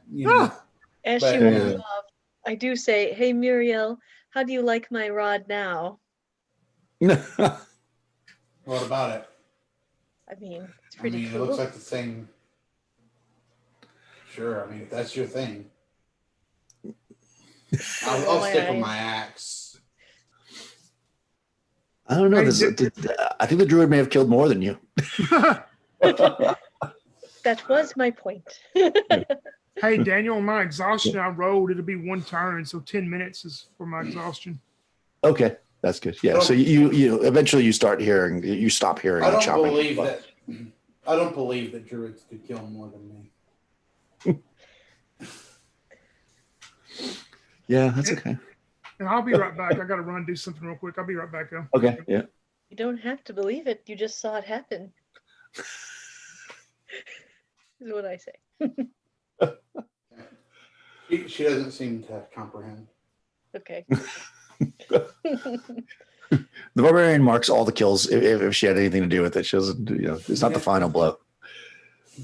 So Gareth looks okay. He doesn't look like he got hurt or anything in the combat. He kind of held his own against this thing. You may be a little bit surprised because he's kind of an old man, but then again, so is the berserker. So maybe you have new respect for old. I have bandages. How do those work again? Bandages are basically if somebody goes below 0 and they're bleeding out, you need those or else they'll die. Okay. So they don't heal. The only healing thing I have is that healing potion, right? Yeah, and a druid. Yeah, are you really? Yeah, I could touch you to heal your wounds, but I don't think I will. I forgot the druid could do healing stuff. But yeah, if you're really she bad, would I be will. respectful towards the. She'd at least be respectful enough because, you'd kind of be like a shaman where she comes from, something like that. So, she probably would be like, "Hey, would you mind using the powers of nature and imbuing me with that that energy that you've given me in the past that makes me feel like really good. You know, that green stuff that you gave me. Then I was just feeling super fly after. Yeah, you're totally a new age barbarian, that's for sure. It's like, No, it's not really magic. Deepak Chopra barbarian. Okay. Yeah, I mean, whatever, I don't care. But I think if you're really trying to role play it, I believe that it's specifically like shamans of your tribe that you believe in, not just generic Oh, really? shamans. I believe so. I mean, I'm not sure, but again, it's fine. I know I'm not really worried about it. Especially, I just took it more as like because she's a druid. Like if it was a cleric, I'd totally be like, no, I don't need your stinking gods to help. But like, I mean, this yeah, I think that's how he they does do. it I'm just through nature, just associating those who wield it. Some barbarians may not tolerate. Well, it says some barbarians. Oh no, yeah, no. It doesn't have to be yours. It says tribal, so it doesn't have to be yours. Tribal, I guess. Yeah. So yeah, you're good. I take her as being like kind of tribal. Yeah, she looks Okay. tribal to me. And you do need it, right, Mary? Like what's your alignment? Neutral. True neutral? Yes, that's Or- what I rolled. Oh, okay. Well, I don't know. I'm like chaotic good, so I don't know if that would be. Yeah, I mean, you're fine. I mean, Okay. I feel like if you're going to get healed by anybody, I think that a druid. I mean, it's more just. Yeah, that's what I was just kind of. But I do want to be in character with it and everything. So yeah. If you think Yeah, I shouldn't use it, I'll just use the healing potion because that got brewed somewhere out of some kind of herb. Yeah, that's where they got it from. It's basically an herb. I mean, she'll heal you. She'll heal you. She thinks it's kind of funny that you disparage her rod, but want to, her to touch you and heal you. So she'll do it just because it's amusing. You want 1d8? That's what it is. Cure wounds, heals a creature for 1d8. Okay. Nice. I rolled a 7. Nice. That brings me back pretty almost to full. Awesome. You see Stig walk back up to the camp as y'all notice that he was out on the edge, and he walks back up and he goes, "Did you hear the howl of the wolves?" Wolves? Oh yeah, I heard them, brother. But you still only got 2 of them.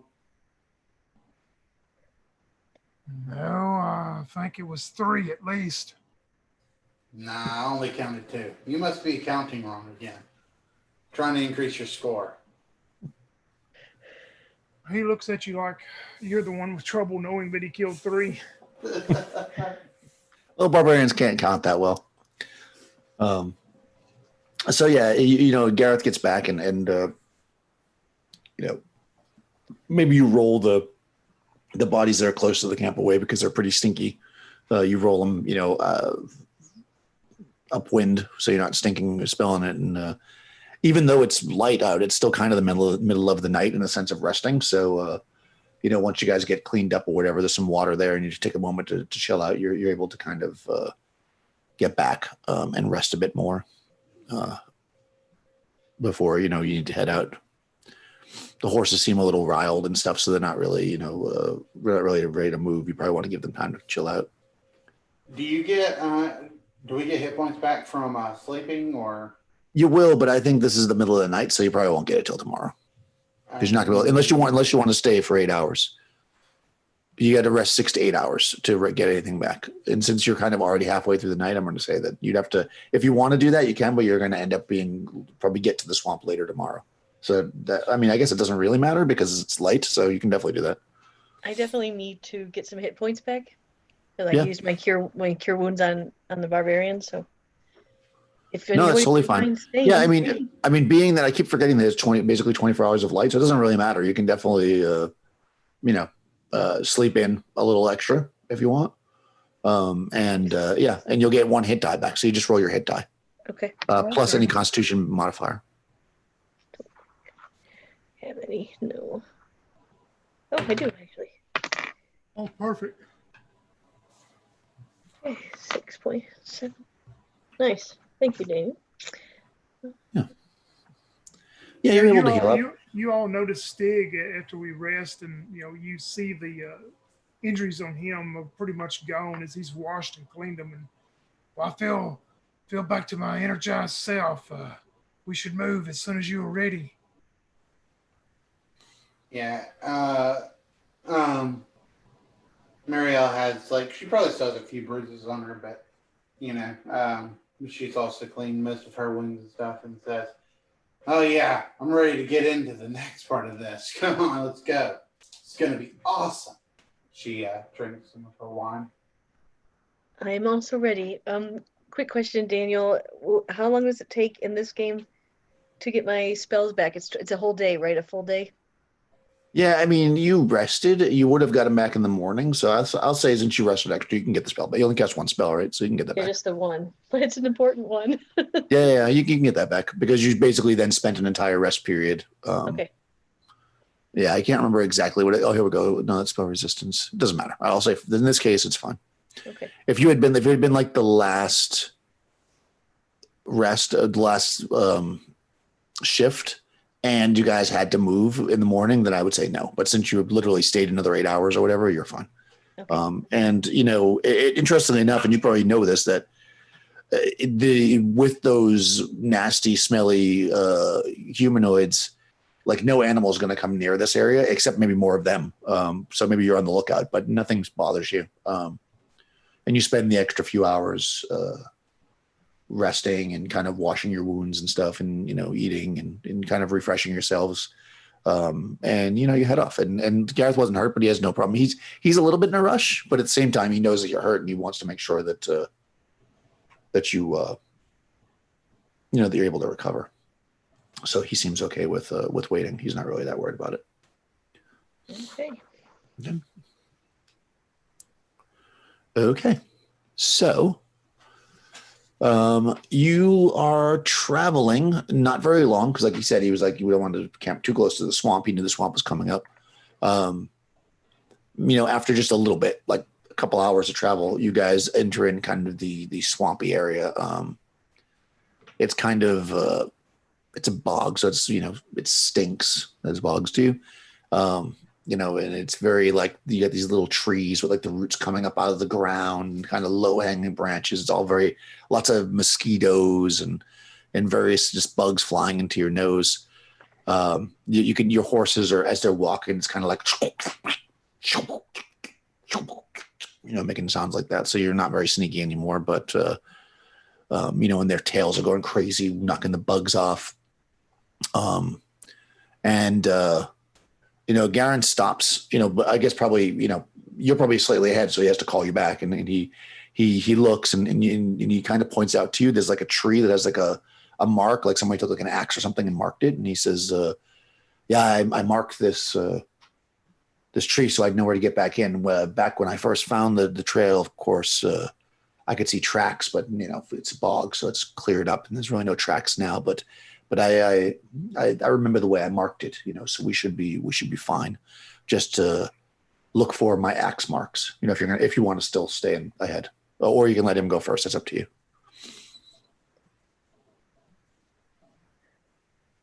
Muriel. That's up. Yeah, it's up to you if you want to go first. Yeah, Muriel, that sounds good to her. She'll follow his axe marks and stay ahead. Okay. Yeah, it's a pretty common thing. So you've seen people do that before. He makes little axe marks in the tree.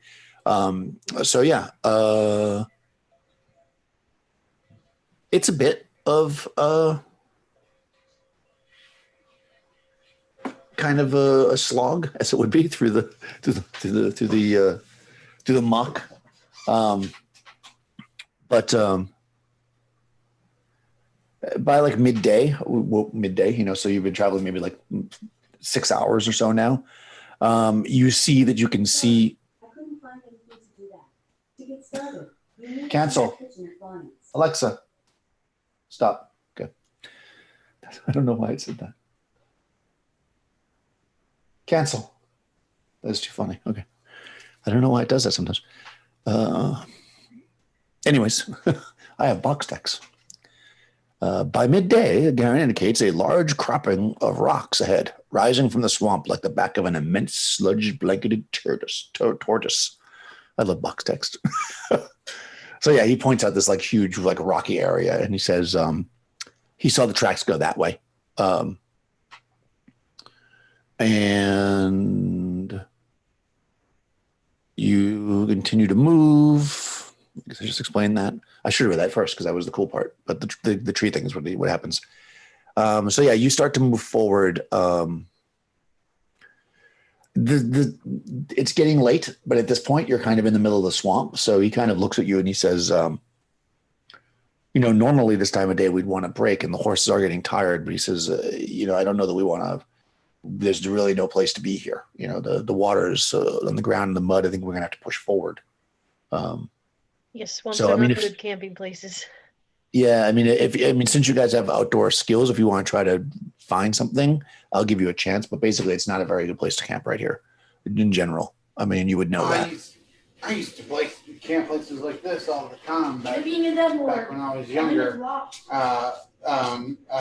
Muriel says, and she would like to use her survival skills in order to try to find a place to camp out, like when she was younger. I know I have them somewhere. Hold on, I'm sorry.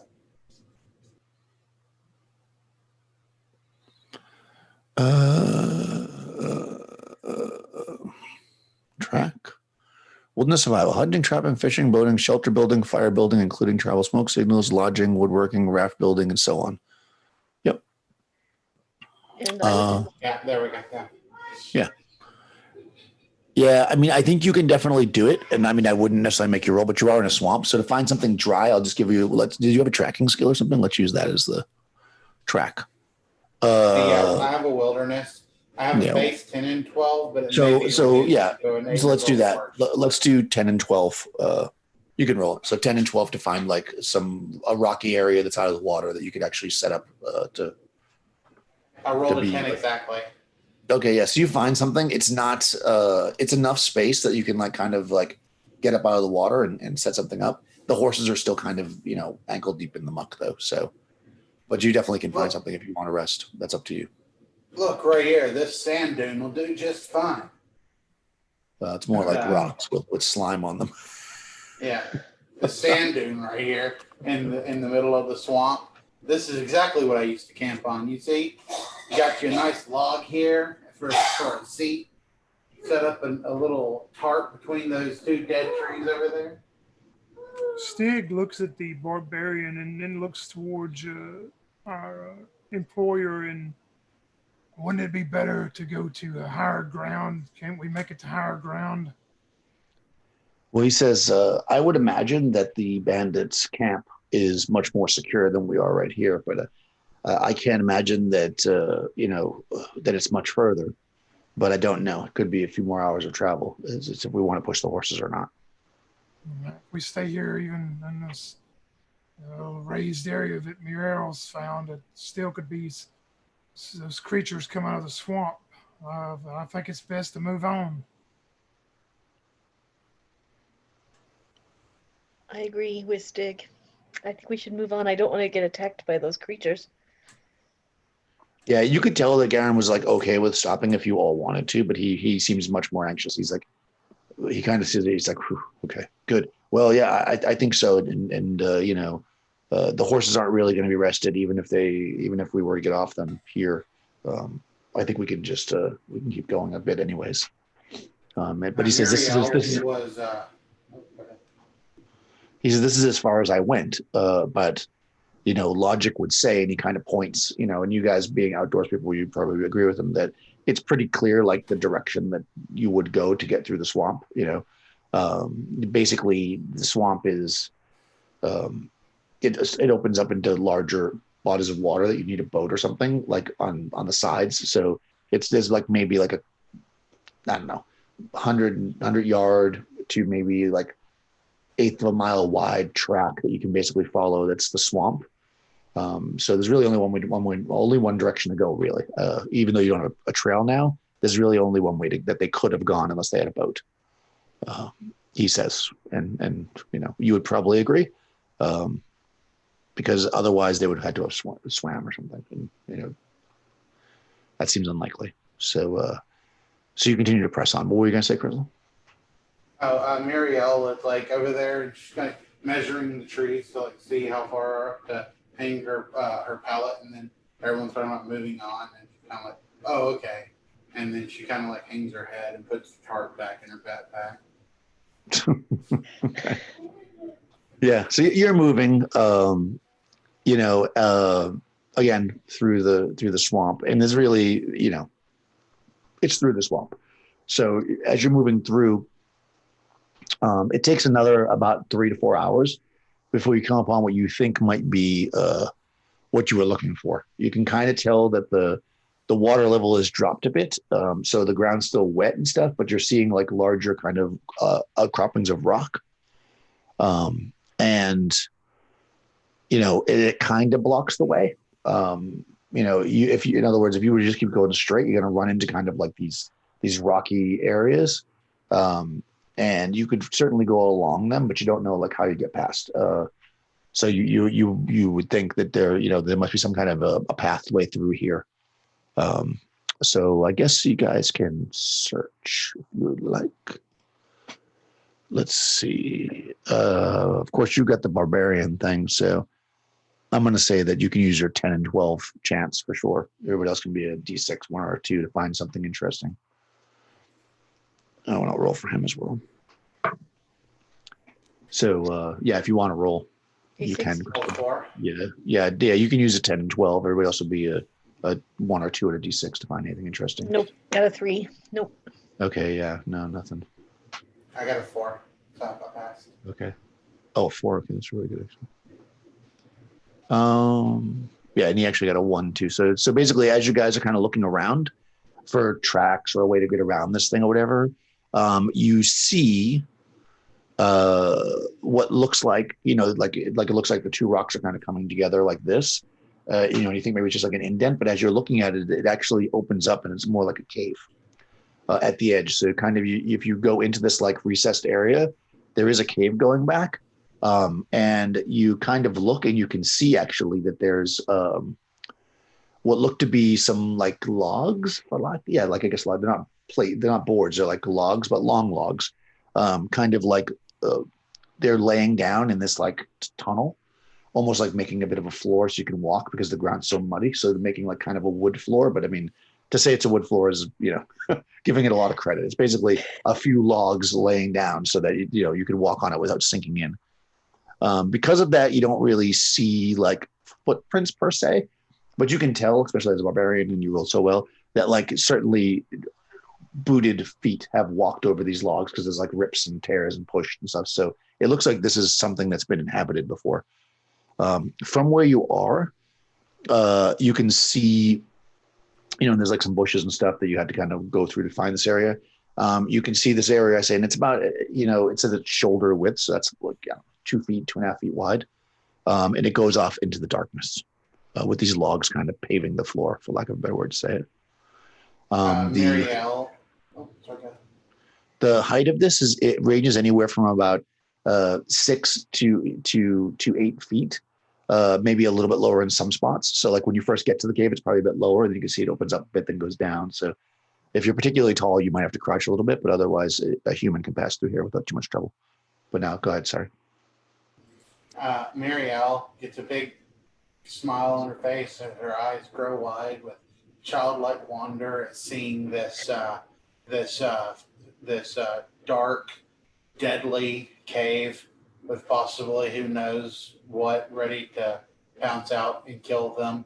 And she says, Stig, come look at this. There's a tunnel over here. Oh, this is awesome. You see him walk over very softly, kind of like he did when they were in the town. He walks over there softly and he goes, I believe you have found probably where we are needing to go. I'm proud of you, but we need to go back and return to moving slowly in case they have a watch out. Yes, Yeah, listen to Stig. Yeah, Right, Gareth said that. Gareth said that's very wise, my friend. And he's off his horse now. I mean, you all are, I guess, if you're looking at the thing, and he kind of throws the little rein around a tree so the horse doesn't walk away. And he starts getting off the side of it. His gear, he's got like a lantern, and he starts putting some oil in it, and and he grabs the scabbard for his sword and he belts it up onto his waist. as he's kind of prepping to go into this place with you guys.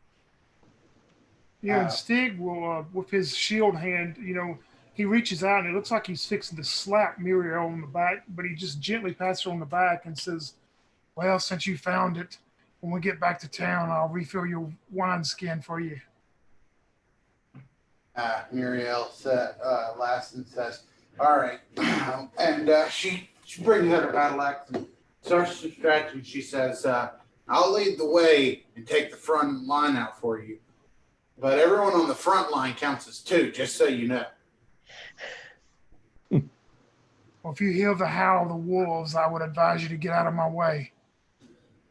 Yeah, no problem. You can go for all your wolves can go for all the weaker ones. I'll take the front line though. That's no problem.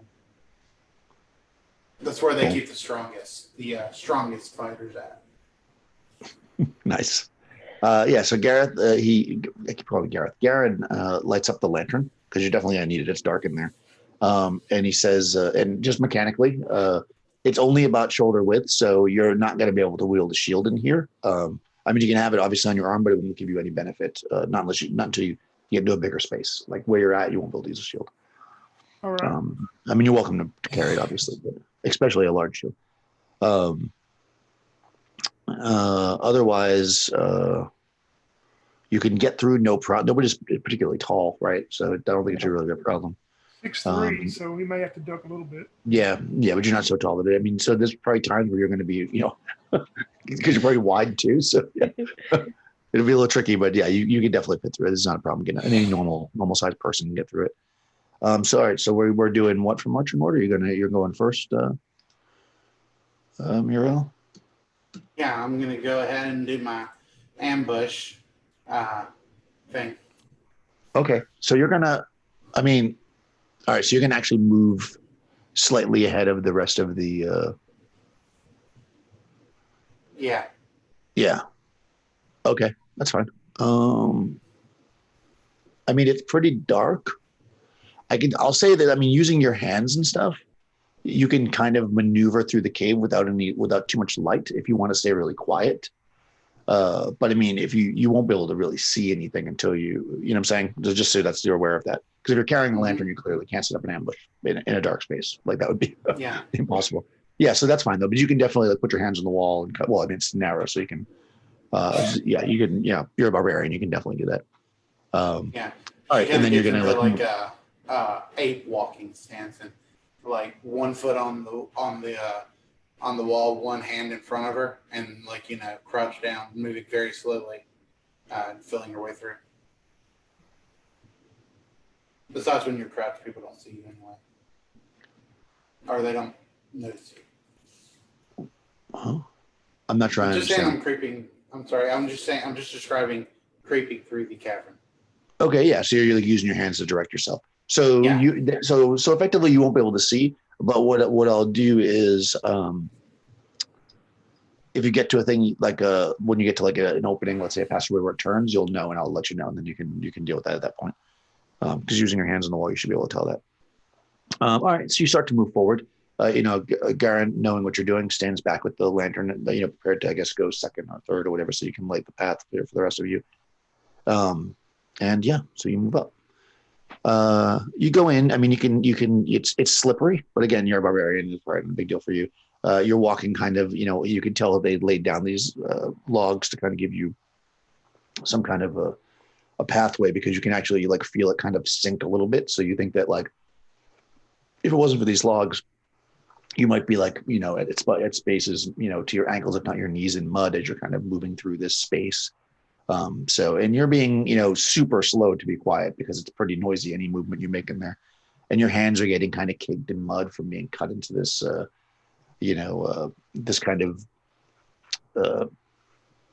it's rock, but it's kind of clearly it must leak from the top because you can feel mud and guck all over the walls and as you move through. And then the ground gives way below you and you fall into a pit. Let's see. Okay. So you go, ah! Well, maybe you don't. You don't necessarily have to make a sound because you're a hardcore barbarian. I'm gonna say that I'm probably Yeah, go ahead. I'm gonna say I'm probably moving ahead and like doing that thing where I make like animal sounds, you know, like she makes the sound of like a fox every once in a while to let them know it's clear. So then all of a sudden you just don't hear a fox. Yeah, if you start Okay. making it sound like a fox, I'd be scared of that. Foxes are scary. God, they make the worst sound. All right, so you fall into the pit, so that's going to be 2d6. You fall 20 feet into the pit. You can make an avoidance save, as well, Awesome. because there's stuff at the bottom of the pit. All right, all of my saves are +2 from being a barbarian. Awesome. Oh man, that's not going to help me. Total of 7, and I think my saves like 11 or something like that. Okay. Should be 14 our saves. Okay, yeah. Yeah, everybody saves. I couldn't remember exactly, but I knew 7 wasn't enough. All right, so speaking of 7, you take 7 points of damage from the fall, unless you have some kind of falling ability as a barbarian to reduce that. I don't know if you're doing that. I don't believe so. I'll check real quick.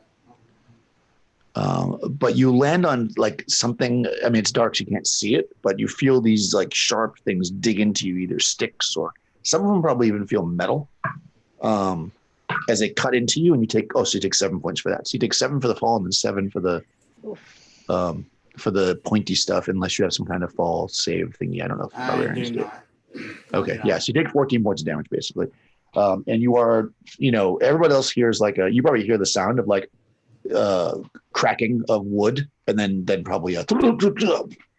And even if you're strong and don't make some kind of like sound, you definitely hear the something happened. And Garen like looks surprised. He holds the lantern up, like making a motion. Hold on, sorry, Crystal. To the two outside, like should we go in, kind of thing. And then go ahead, Crystal. Yeah, she falls, and when she hits the bottom, she probably does like let out a small like as she hits, and then as she's like looking at these spikes sticking into her, she begins to make the call of a rabbit in distress. Okay. Does Garen have a rope and all that? I have a rope ladder. Oh, geez. Okay. It's one of the things that I took. Hemp rope ladder, 50 feet. Oh, wow. Holy cow. Don't know how I'm carrying it, but I have it. Well, you have a horse, so I mean, right now you have a horse. You're okay. Yeah, well, that's fucking great. Yeah, I'll help Yes, you with pull it. this ladder. Yeah, Yeah, so I you're can like a sailor. get him out. Yes. If Stig, if I just say to Stig, if he'll be willing to help me, if we can see, if he has a lantern, can we see the edge of the pit now? Yeah, so Garen will take the lantern. I mean, it's super narrow, so if you want to go in there with the ladder, he's just going to hand you the lantern. Okay. Because only one person's going to be able to go in there. So. Well, I don't know if I'm strong enough to like hold the ladder while she climbs up. So Stig, you might have to. Yeah, I mean, yeah. I guess if Garen will bring the lantern to give us line, I'll go in there and do the help get her out. If you guys would know, probably if you've traveled with her, that she can actually climb really well. I can actually climb as a thief, so I can climb at 10 and 12. So I can probably just sheer climb this surface. Oh, okay. Yeah, I mean, you can walk in there with the lantern to see what's going on, and you'll see whether or not she's able to climb up. It does actually, because it's so slippery and muddy, it's going to be at a -2. But I know you have a pretty good climb, so you should still be able to make it. Yeah. Well, I'll keep the ladder ready just in case. Just take note that if you fall again, you're going to take damage. So. All right, and I'm at a +2 because of it's so slippery. It'd be you could either add +2 to the roll or subtract 2 from your. Yeah, there's a 2-point penalty. Okay, I rolled an 8 and I got a 2, so I made a 10 perfectly. Okay, yeah. So it's like, it's rough. Like you're climbing up. At first, you're thinking, "Oh, this is gonna be easy," because maybe there's some roots down there or whatever. But then as you get closer to the top, like the mud is like as you're trying to pull, but you end up grabbing the wood and pull yourself up as they're kind of bringing the lantern in with the rope, and they see you kind of get up, and now the lantern's kind of shining past you. Maybe you move to the side so it can get past you a little bit, and you can see this is like a 10-foot ish. It's not quite 10 feet, but it's roughly 10 feet across, and of course the cavern's only about 3 foot wide, and it's about 20 feet deep. As Muriel gets up, she says, I don't believe in rope. Stig will look towards you and he'll go, save the bravery for something more dangerous. Sometimes it doesn't hurt to have a little help. If you would have fallen back in there, you may not be getting up at all. Because he can see that you're injured, you know. Yeah. Miro kind of looks disappointed. Yeah. Stick got onto her. She didn't like that. Yeah, I So can say, Garen- 10 minutes ago he was patting you on the back, and now he's scolding you. So Garen's like, is in the back because again, you guys are basically single file. I mean, you can talk to each other because you're all there, but so he's kind of at the back now, and he says, "Well, what happened?" Because he can't see because he's too far back. He's like, "Did the bandits attack?" There was a trap. A trap appeared. Ugh. Oh, damn it! They don't like to play fair, do they? Well, we'll take care of them. And you see, if you look back at him, you see him kind of like adjusting his sword to make sure that he's like, ready to fight if need be. But what you're faced with currently is this like 10-foot wide gap in front of you. That if you want to keep progressing, you're gonna have to cross it somehow. Yeah, I'm going to use my leap to leap over it. Same Oh, here. nice. Oh, good. Yeah, great. Oh, Well, that's epic. if you guys leap Oh, my over, maybe I could. I don't know. Yeah, that's so funny. You guys are like, no Yeah, 'cause problem. you see Sure. Stig, he scolds Muriel, and then he takes off running and tries to jump across it. Okay. Yeah, I mean it's 10 feet wide, so you could, if you have a 10-foot leap, you can definitely do it. Yeah, it says 25, up to 25 feet. Holy shit! Okay, yeah, you jump like a maniac. And Yeah. Muriel So kind of nods, knowing that she deserved being scolded a little bit, and then she takes off and leaps across as well. yeah, I mean you would have had to have gone first because like it's literally a single file skinny area. Like if anybody's unless you actually in order to do it technically, you all would have had to walk out of the hallway and then go back in and run because basically it's way too narrow for you to just leap across. But anyways, you're able to do. When we get to the other side, can like either myself or Muriel like stand at the edge and like reach out and like when Miela jumps, like to reach and grab her? Would that help her? Yeah, One of us can do it. I'll say so. You'll have to make some kind of a check to leap across. Yeah, I figured. That's what I'll Yeah. try to do. Now. But yeah, let's. I guess either a test of strength or a test of dex, whichever's better for you, and I'll give you a bonus of 1 because somebody's going to grab your hands. Test of. Okay, so they're both 3 out of 6. Okay, so you can have 4 out of 6. So Okay. 1 through 4 and a d6, and you make it. Oh, I rolled a 1. Aha! You easily make it. you're like there ready to catch her, and she just goes zoop, right past you. Well, I'm a druid. I probably studied. She jumps into Muriel and knocks her down. Don't believe in ropes, huh? Yeah. So you're on the other side. Yes, Garrett's gonna be able to do it. Let me see if you can do it. You're gonna give him a hand as well. Oh yeah. All right. So. Oh yeah, he makes it no problem too. I mean, he needs your help, but he makes it. He like jumps across and like his foot hits the edge and like reaches out and you grab his hand and he gets up. Oh, whew, thank you, my friend. And he takes the lantern and kind of like holds it like low so we can look down and you can actually see in there. It looks like there's a bunch of broken like weapons, like basically like sword blades and spears. They're all rusty and broken, but it's like it wasn't just some wood that was down there that stabbed into you. It was clearly some kind of weapons. And he kind of shakes his head and he's like, I'll let you get the first one. And he looks at, Muriel. Muriel, do you need healing? If you have any of that, natural green forest on you, I'll make sure I it's would the certainly greenest. appreciate the assistance. Okay, I'm gonna do the cure light wounds again then. Okay. Yeah, I know Oh, this. 7 hit points back. Nice. Nice. And it is a green, kind of natural foresty light. Like little Yes. roots kind of spring out from your skin and sew it together, and then they kind of fade. So yeah, you after that you all go down maybe like another 20 feet, and it's like a T intersection where you could go left or right.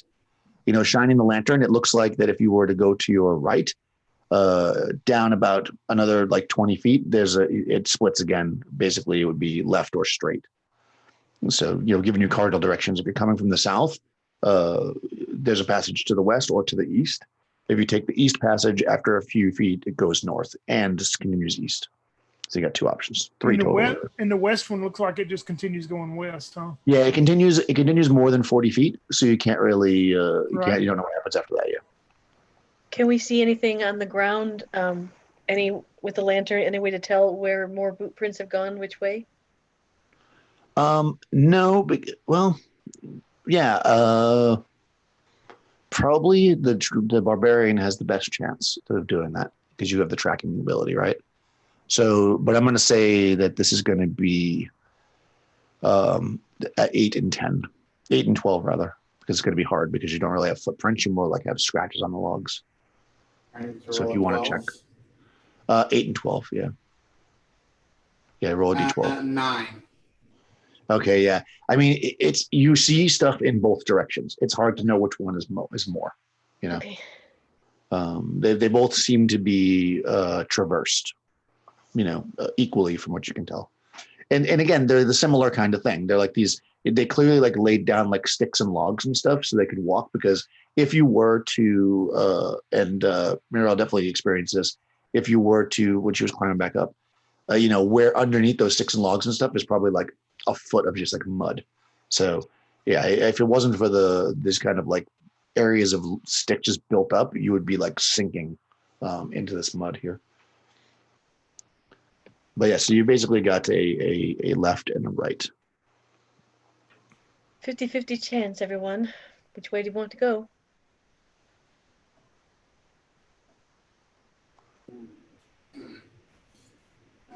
Well, I've always heard good adventurers go left. Left it is then. Okay, so you're gonna do the same thing going first. And if so, do you want to bring the lantern with you now, or are you gonna try to creep forward, sneakily? I'm gonna take the lantern this time. I learned my lesson. Yeah. So you grab the lantern. I believe in lanterns now. You grab the lantern and I guess in your axe in your other hand, so maybe you shoulder your shield or whatever, or you have the shield on your arm, doesn't matter. Yeah, I would rather have my shield and shoulder my axe. Yeah. So yeah, it's easy enough to do that. I mean, mechanically, it won't really matter. So you move down this corridor again. It's sludgy and stuff. Here I'm gonna. You can see that after you walked out about 20 feet, that another 25 or so feet, it looks like it opens up into a cavern. The cavern looks like it's pretty big, and you can kind of see the glint of water in it. And if you were to continue to move forward towards it, you fall into another pit trap because I rolled a 1. I never use pit traps. This is like the most pit trappy thing I've ever done in my life. Man. You can make another avoidance save. Oh my god. 8 points from falling though. Nat 20 or not nat? Sorry, modified 20. Okay, cool. So you'll take half damage from the pointy stuff at the bottom. So you take 8 from the fall, and then you take 5 more from the pointies. And you drop down 20 feet into the pit. And actually make a 8 from the fall, and then 5 from same thing. You land on pointy broken weapons and stuff. Yeah, but is that 5 total, or is that 5 then half? 13. No, 8 from the fall and then 5 because you passed the save. Otherwise, it would have been 11 from the. Yeah, I did the math for you. I'm good like that. Detect traps. Oh, I should have taken it. Dang it. Yeah. So let's make a saving throw for the lantern since they also fell down there. Let's see, what would that be? Lantern's not listed, I don't think. So we're going to call that. I don't think glass. Well, it is glass. Let's call it ceramic to be nice. That's better than glass. And that would be a crushing blow because it's a fall. All right, so make a d20 save for the lantern to see if it smashes open down there. You need an 18, so roll high. Ooh. Okay. 19. Really? Nice. Okay, yeah. So you basically you like hold you're like "Ugh," and you like hold the lantern up and and smash into the ground, and the lantern does not break. All right, nice. Yeah. Well done. It was hanging on your belt. And It was on the belt. Yeah, that was a D20 I needed to roll, right? Yeah, the D20. Okay, yeah, I rolled a 19. No, perfect. Yeah, it was on your belt, so somehow it protected it. Yeah. Actually, Perfect. you were holding it normally, and then somehow, as a reaction, as you were falling, you somehow clipped it onto your belt, and now you're standing there, and you're like, "Wow, this is like the best way to carry it." Yeah. Why haven't I done this before? But then you see some smoke coming from your crotch, and you're like, "No, no." If I live from this, I know what I'm gonna make. No, I'm gonna make my way in this world. Yeah, make some special lanterns. Yeah, so you're at the bottom again now, but you have the lantern. And again, this is a muddy pit, just like the other one. You can climb back up if you'd like, but there's a chance that if you fall, you'll take damage again. Also, they're gonna have to drop something down to probably get the lantern from you because you can't climb with the lantern in your hand.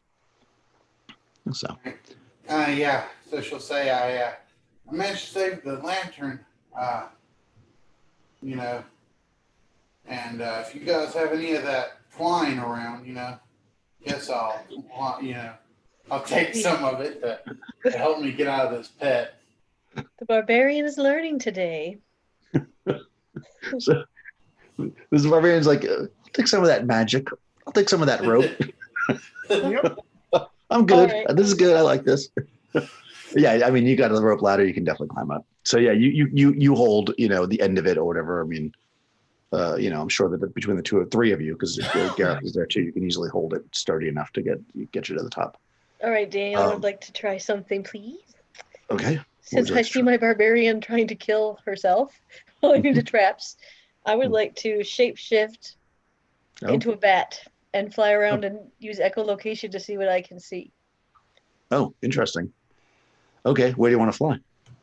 Down that direction? Yeah, with the way we're going, I kind of want to try to scout it out. It says a normal animal of small size, including mammals, and bats are mammals. So yeah.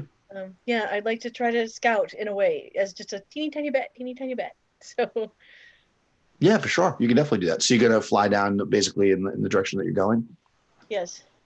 Okay. And I know it's dark, that's why I said a bat for echolocation. No, bats are good. Yeah. That's bats in the caves make a lot of sense. Do you give us any warning that you do this, or you just automatically do it? No, I will say, let me try to. Okay, guys, I was trying to save it to try to escape later on, but I will go to try to save our barbarian friend from any more pratfalls. The barbarian says, "Yeah, you do that." And you see, while you turn into a while bat. you do, I'm gonna enjoy this thing called a milkshake, and she takes out the potion, the healing potion, and begins to down it. Okay. Small choices include amphibians, birds, fishes, mammals, and reptiles. Yeah, that's totally fine. Yeah. So I mean, you won't need any stats for that because I don't think I'm gonna find anything. So I was gonna look it up, but I'm like, you don't need to do that. Yes, you fly down to the end, and it does in fact open up into a cavern.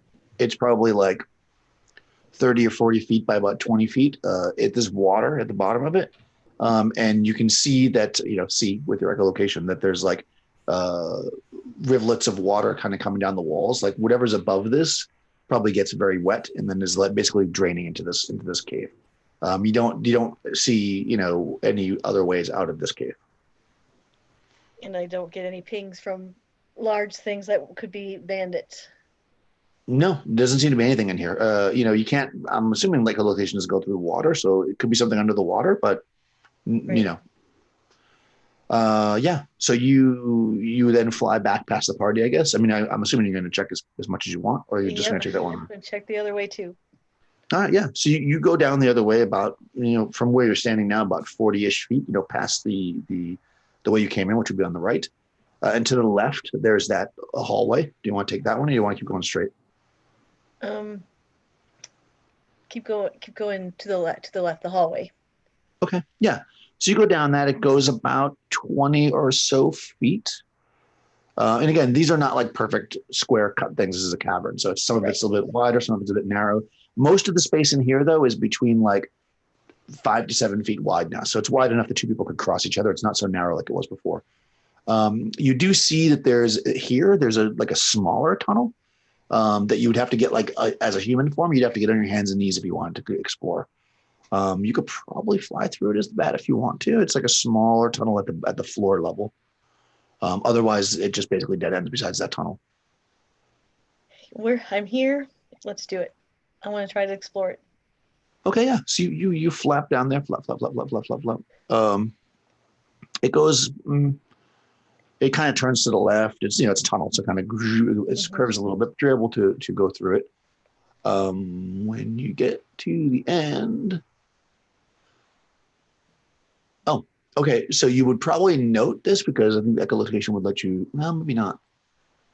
No, I guess you wouldn't really know that. You would just know that the room itself is. I'm just going to give you the sizes because I don't know that you would know really what things are made out of. You would just know the shape of it. Oh yeah, no, probably not. I just know if it was hard. If I pinged off something. Yeah, if it was like hard. Yeah. Okay. So basically, this space is 10 to 12 feet by about 5 or 6 feet. So basically, it's like a little cave. And you fly in here and you're kind of pinging around in it. You get the sense that this is like a small cave, maybe dug out by an animal or something. I mean, it's hard to say because it's very rough and it's definitely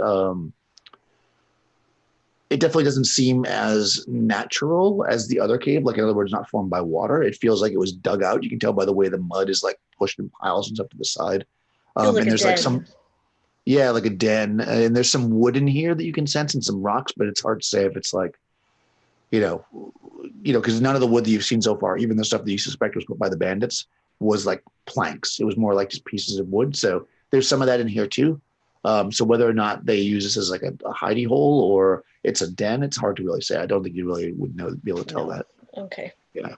But it does dead end, and there's nothing in here that looks valuable or certainly no living creatures in here. Okay. Flap back out. Okay. And I'll do the other. So you fly back out into that main corridor. You guys out there are probably waiting. You hear the bat flutter. And you fly to the east about 60, 70 feet. It's kind of starting to curve a little bit to the north, but you end up in a very large room. This room is, very large comparably to what you've seen so far. It's almost completely round, though not completely round, because again, it's a cavern. It's basically an oval. It's about 40 by 50. Let's see.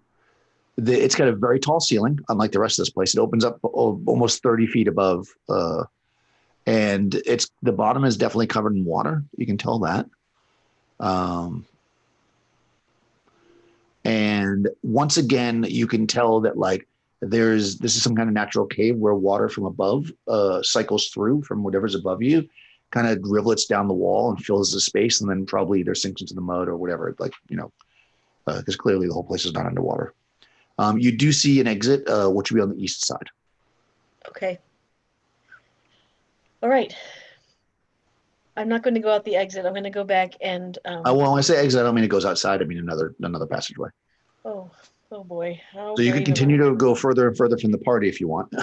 That's up to you. That's what I'm thinking. I'm thinking I might. That might be. I'm thinking it might be where they've gone since I haven't seen any kind of evidence of big, large, warm-blooded creatures anywhere.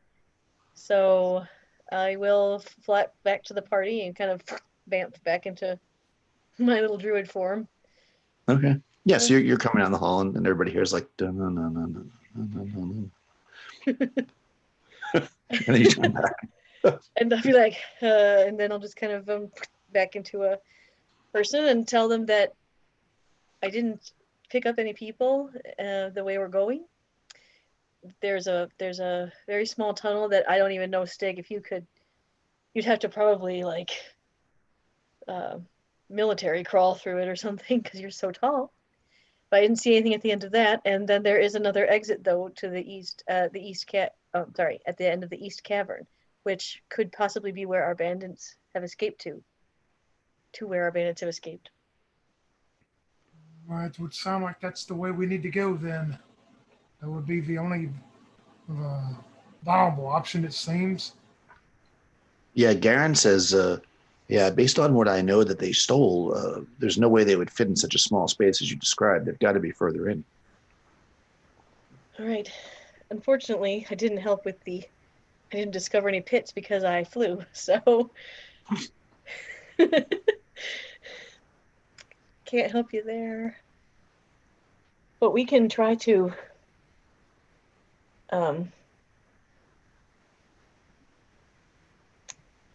if somebody has I have the staff if you want to borrow it and like probe the ground in front of you this time, Muriel.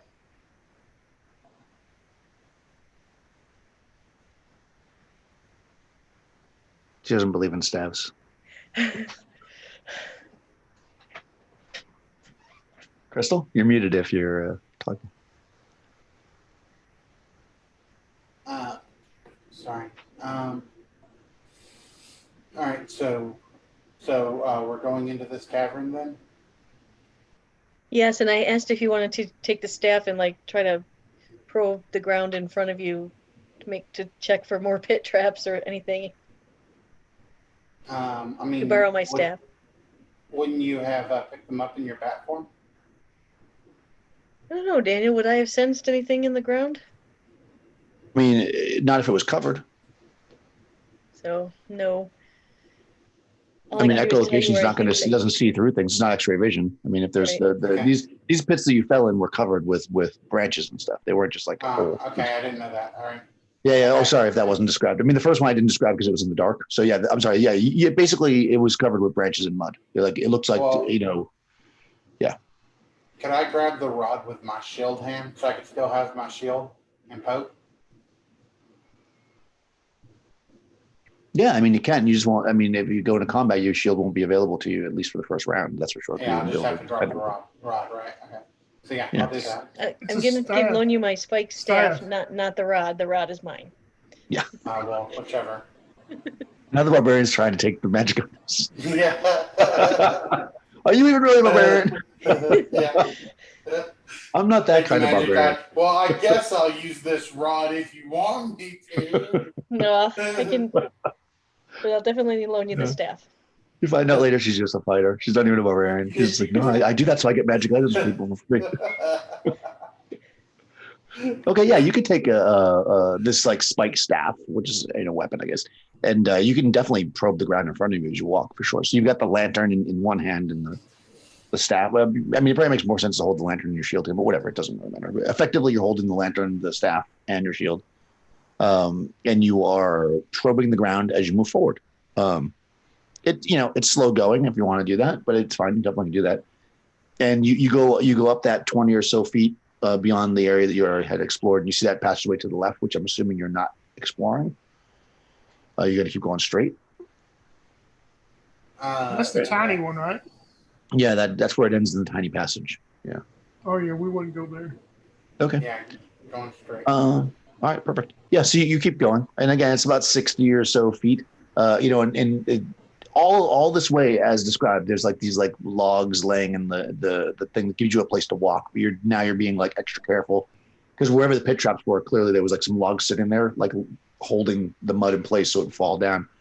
So now you're being extra careful, sticking the staff in between like the logs to make sure that there's no hole. And yeah, you get all the ways basically to that large chamber that the druid described. It's kind of an oval shaped chamber with a tall ceiling. Your lantern light is kind of flickering around off the fact that it's basically filled with water. So when you get this far, you can basically the logs end and it's like a pool. And when you probe down, you can feel that the floor is like maybe another. Let me just look at this. I think it's about. It says it's knee deep. It's had to be like about 2 feet of water. So when you probe down there, like it does go, your stiff does go down. It goes down about 2 feet, and then you hit the ground. So it's like you're basically to cross this room, unless you have some other means, you're going to basically be walking in about knee deep water, and you see about 30 feet across the room on the east wall, the passage through that the druid had pointed out. Let's see. Do you think it'd be intelligence or wisdom to like walk around the walls and like and say, like, instead of going through the center of the room, to be like, I'm gonna, like, go around the walls instead. I mean, I don't think you have to roll for that if you feel like that's something your character would do. I will say this: if you're planning on going out that exit that I described, you would stay along the wall because it's literally on the other wall. So, Okay. yeah, unless you want to explore the room, you'd have no reason to walk into the center of it. I mean, Yeah. if that's what you're asking. Yeah. I'm gonna say that Muriel is gonna say, let's not walk in the middle of the room. I've fallen in too many holes today. Yeah, because Well, basically, yeah. Well, let's Are we- hope that you don't walk along the wall and rocks fall and kill us all. Are we standing in the water right now? You're not yet because she hasn't gone in yet. You're all kind of standing in the hallway, I guess, talking about this. Let me do something. This might be dumb. Uh-oh. I'm gonna take the rod, spend a charge, and electrocute the water. So anybody hiding in there is gonna get a zap. Oh, interesting. Okay, yeah. I mean, you're on the logs, so I guess you're safe from that. All right, cool. Yeah, that's cool. You definitely can do that. Yeah, that'll do some damage.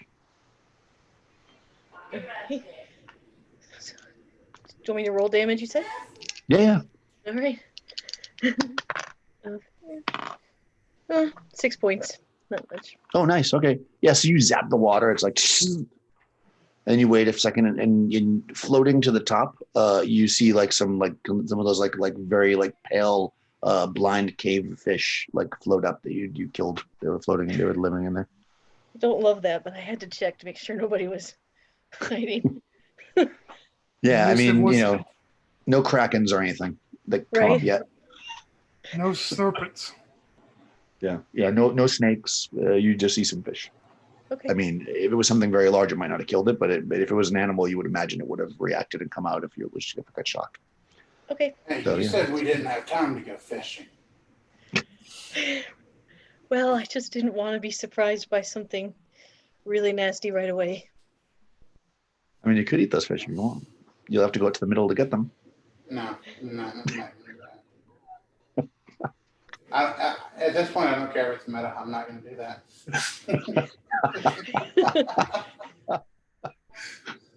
Okay.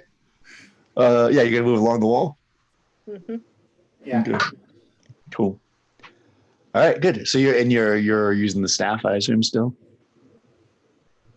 to probe the Yes. ground. Or okay, Yes. very good. All right, awesome. So you are walking along the wall, and you're with your staff, and you're like, and then you go, and the staff goes down, and you kind of feel around, and there was definitely a hole there. But you can use the staff to kind of figure out the edge of the hole and maneuver around it. And if everybody just follows exactly where you walk, they don't have to roll, and you get through. Yeah. At the other end where the passageway is, it kind of like steps up again, and you're basically stepping on that muddy ground with the logs on it. So you're able to maneuver through the room without falling in any holes or being eaten by the whitefish. Okay. Yeah, so it continues down. It continues about 20 or so feet, and then it looks like it turns, but basically to the right, to the south. It's not like a passageway, like the whole thing like wraps around. That's about what you can see with the lantern light when you all get up there. At this point, you're standing in like almost a 10-foot wide space. Let's take like 5 minutes though, if you guys don't mind. We'll do like a little bio break. Yeah, we've been going for a bit now. Yeah, let's take like 5, and then we'll come back and see if there's any more pit traps for Crystal Fallen. Yeah.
I'm back.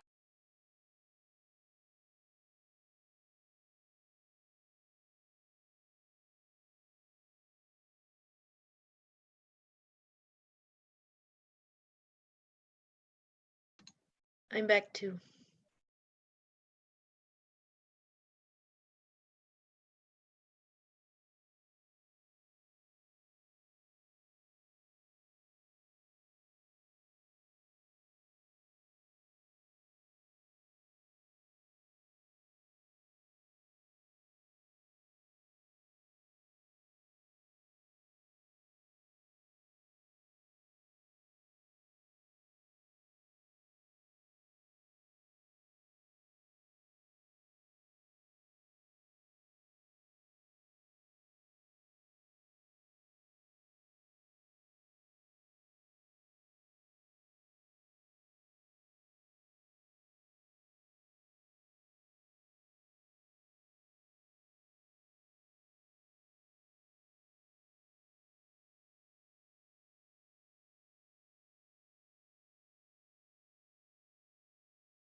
I'm back.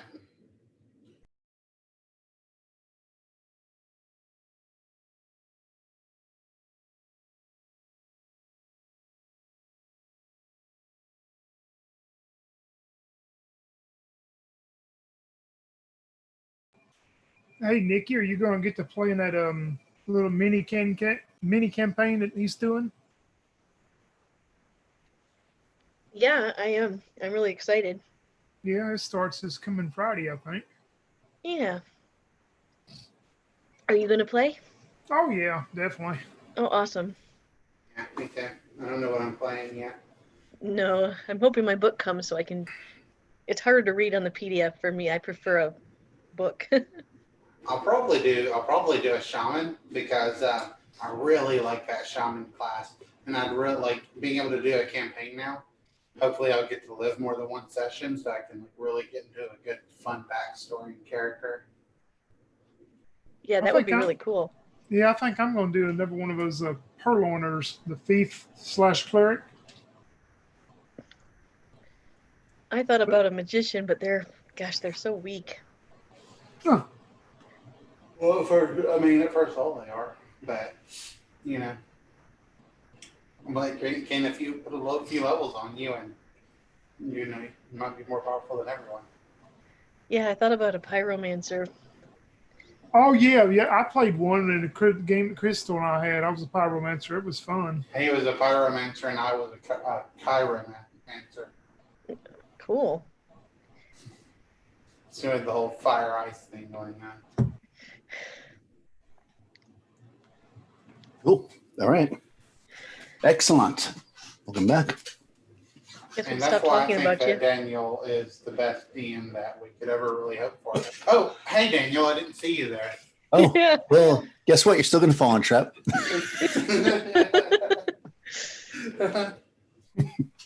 Okay. Yeah. So you get out of the watery room with the fish, and so it's progressing down. You know, assuming you're following the path, it kind of goes down and twists to the south, and then it starts to twist back a bit, and you find yourself in what is essentially an intersection where you're coming more or less from the. You're heading. I'll just say that way. You're heading northwest, more or less, and you enter into this kind of area where there's three ways to go. You could continue to go. No, I said that backwards. You're coming from the northeast. You could continue to go southwest, so just straight across, or you could make a quick left, which would put you to make you go southwest, southeast, I should say, or you can go basically directly south. So you're coming like this, and you can go 1, 2, or 3. So basically, you got like tentacles. So you're looking at southwest, southeast, or south directly are your options basically to go. Let me just see if there's any other features here that you might notice. They all kind of look the same. There's also like a little bit of like a niche in the wall on the north part of the wall, but if you would just quickly to explore that, there's really nothing there. They all look more or less the same, I think, unless you can make your check again, Crystal, to see if you can see if there's any difference between the paths. Okay. 8 and 12 again? Yeah, 8 and 12. 2. Oh, yeah. Yeah, it's pretty clear that most of the traffic seems to be going to the south, to the southwest. So basically what would be keep going the way you're going, just straight. The path to the southeast actually barely has any traffic on it at all. And the path directly south has, like a medium level of traffic, but the one to the southwest definitely has the most. Yeah.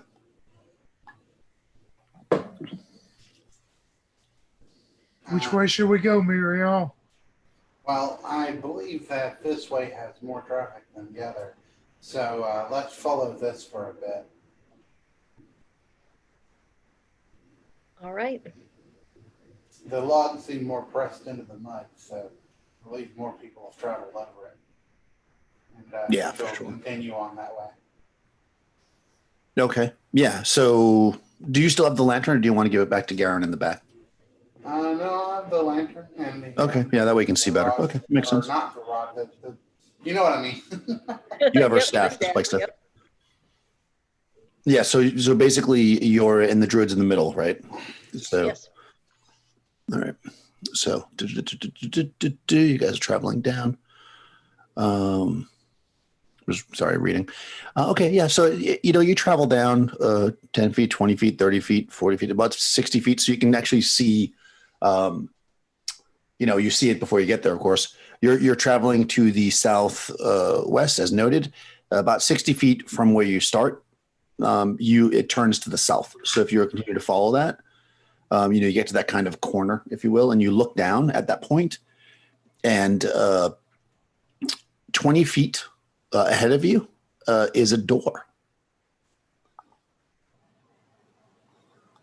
It is a iron-bound wooden door. A pretty big, heavy, thick one, and it's like framed in these like logs.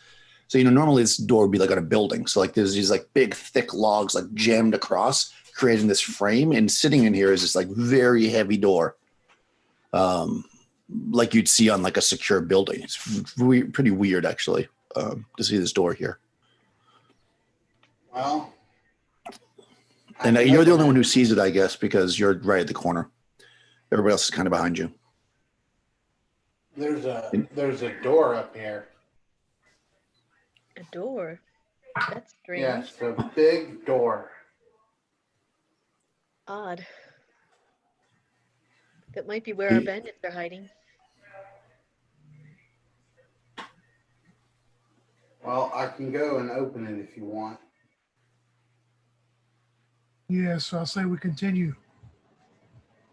All right, well, hold this stuff for me then so I can open it. Okay, I'll take the staff. Okay, so you're going to walk forward the 20 feet? Yeah. And she'll Okay. go ahead and strap her shield to her back so she can have both of her hands open. And with her 18 strength, I will have her open the door. Cool. Yeah. So you start, you hand the staff back to the druid, you start walking forward. And when you do, you hit that tripwire that's like right there. You literally put off the stick exactly when you needed it. Oh shit. That's too funny. All right. So basically this from the ceiling, the ceiling like basically partially collapses and swinging down from the ceiling are these like kind of inch wide or maybe 2 inch wide or diameter, I should say, sticks that are all kind of woven together a bit so they can come through the thing, and they swing down and they have like they got sharp points like punchy sticks. Yeah, it's gonna hit the first two people actually. So that's you and the druid. So both you guys.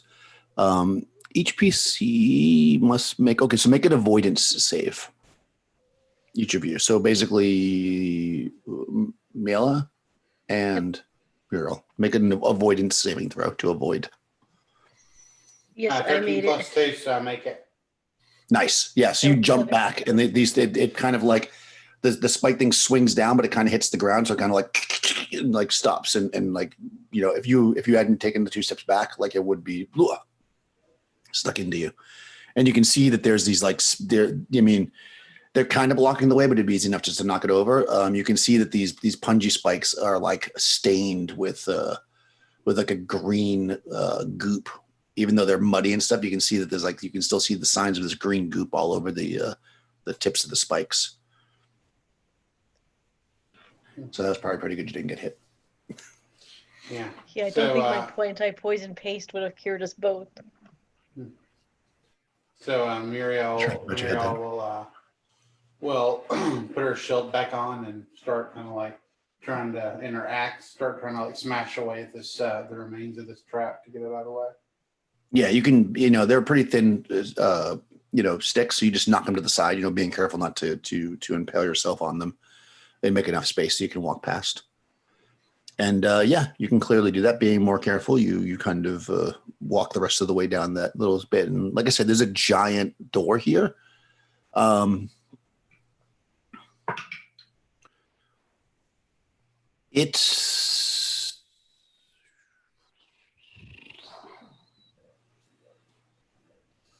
It doesn't seem to have any kind of like lock mechanism on it. It just has like a handle to pull it, but it's heavy. You think it might be stuck, so you might have to make it open doors. There's basically a basic test of strength if you want to pull it open. I got a basic test of strength with my 18 strength. My basic test is a 5 and 6. Nice. Oh my god, I rolled a 6.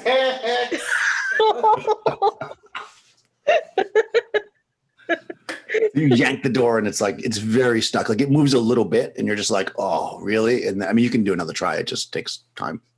Okay. Yeah. Unless you want to ask for help, but I feel like maybe you wouldn't want to ask for help. Oh my god, I just tried again and I got another 6. Oh, goodness. Do you want to step up there and open it? Yeah. Yeah, because I need help. Like I have a feeling that it's like she steps up and she pushes on it and it like opens up. Yeah, I'll right. You're try. pulling it. I have a 3 and 6. Yeah, go ahead. No, I also rolled a 6.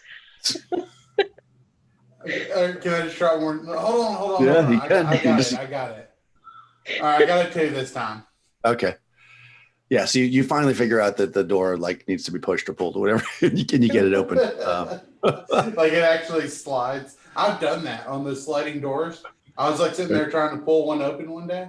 I was like looking like when I was looking at houses, and like I was like trying to pull it, and like someone was like, "Oh, you slide it," and it was like, "Oh," and they were like, "Yeah."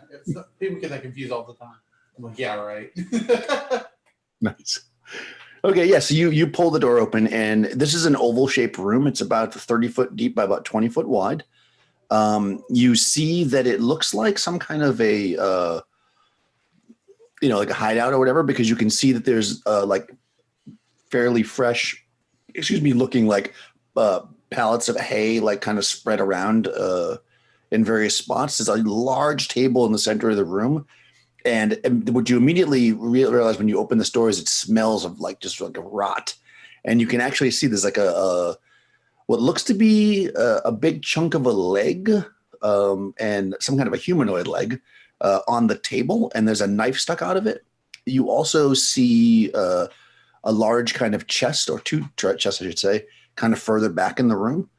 And there's nobody in. Oh, and also you see a passageway on the southern part of the east wall that looks like it goes off to the east. But there's nobody in the room. The room itself is empty. Do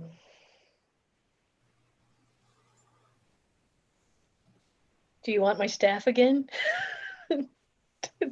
Just Muriel sees that right now, right? Yeah. Yep. Okay. Yeah, Muriel will call you guys forward and see what you think of it. And if offered the staff, she'll go ahead and take it again, I guess. Yep, I give it to you. Yeah, Garen kind of looks in. You know, 'cause you're all kind of crowded. I mean, it's a not quite 10-foot corridor. So when you all kind of move down, he's like looking, and the lantern lights maybe just like tickling the room, and he can see. And he says, "Oh, those must be the chests, huh? Perhaps the bandits are out on another raid, and we might get out of here without any problems." And he kind of looks back. Yeah, if he thinks those are the ones they're looking for, we'll go in then. Yeah, we need to. Okay, yeah. So you're gonna go in and grab the chests. Try to. Yeah. Yeah. Well, I mean, Crystal's in the front, so I need her to say it because Oh yeah. I just want to push her in. Yeah. Okay. Yeah. So you walk in. She will jump right into the hole. Yeah. All right. So you all move forward. Through the door. Using the staff. Towards okay. You're using the staff. Okay. Unfortunately, Oh God. you miss it. Yeah. So you come through the door and you poke him with the staff to see if there's any pit traps, and boom, boom, boom, but nothing. However, somebody's foot catches on a tripwire, and from the ceiling a net drops. Everybody can make an avoidance save to get out of the way of the net as it falls. Oh yeah, 21. I rolled Okay. a 14. Okay.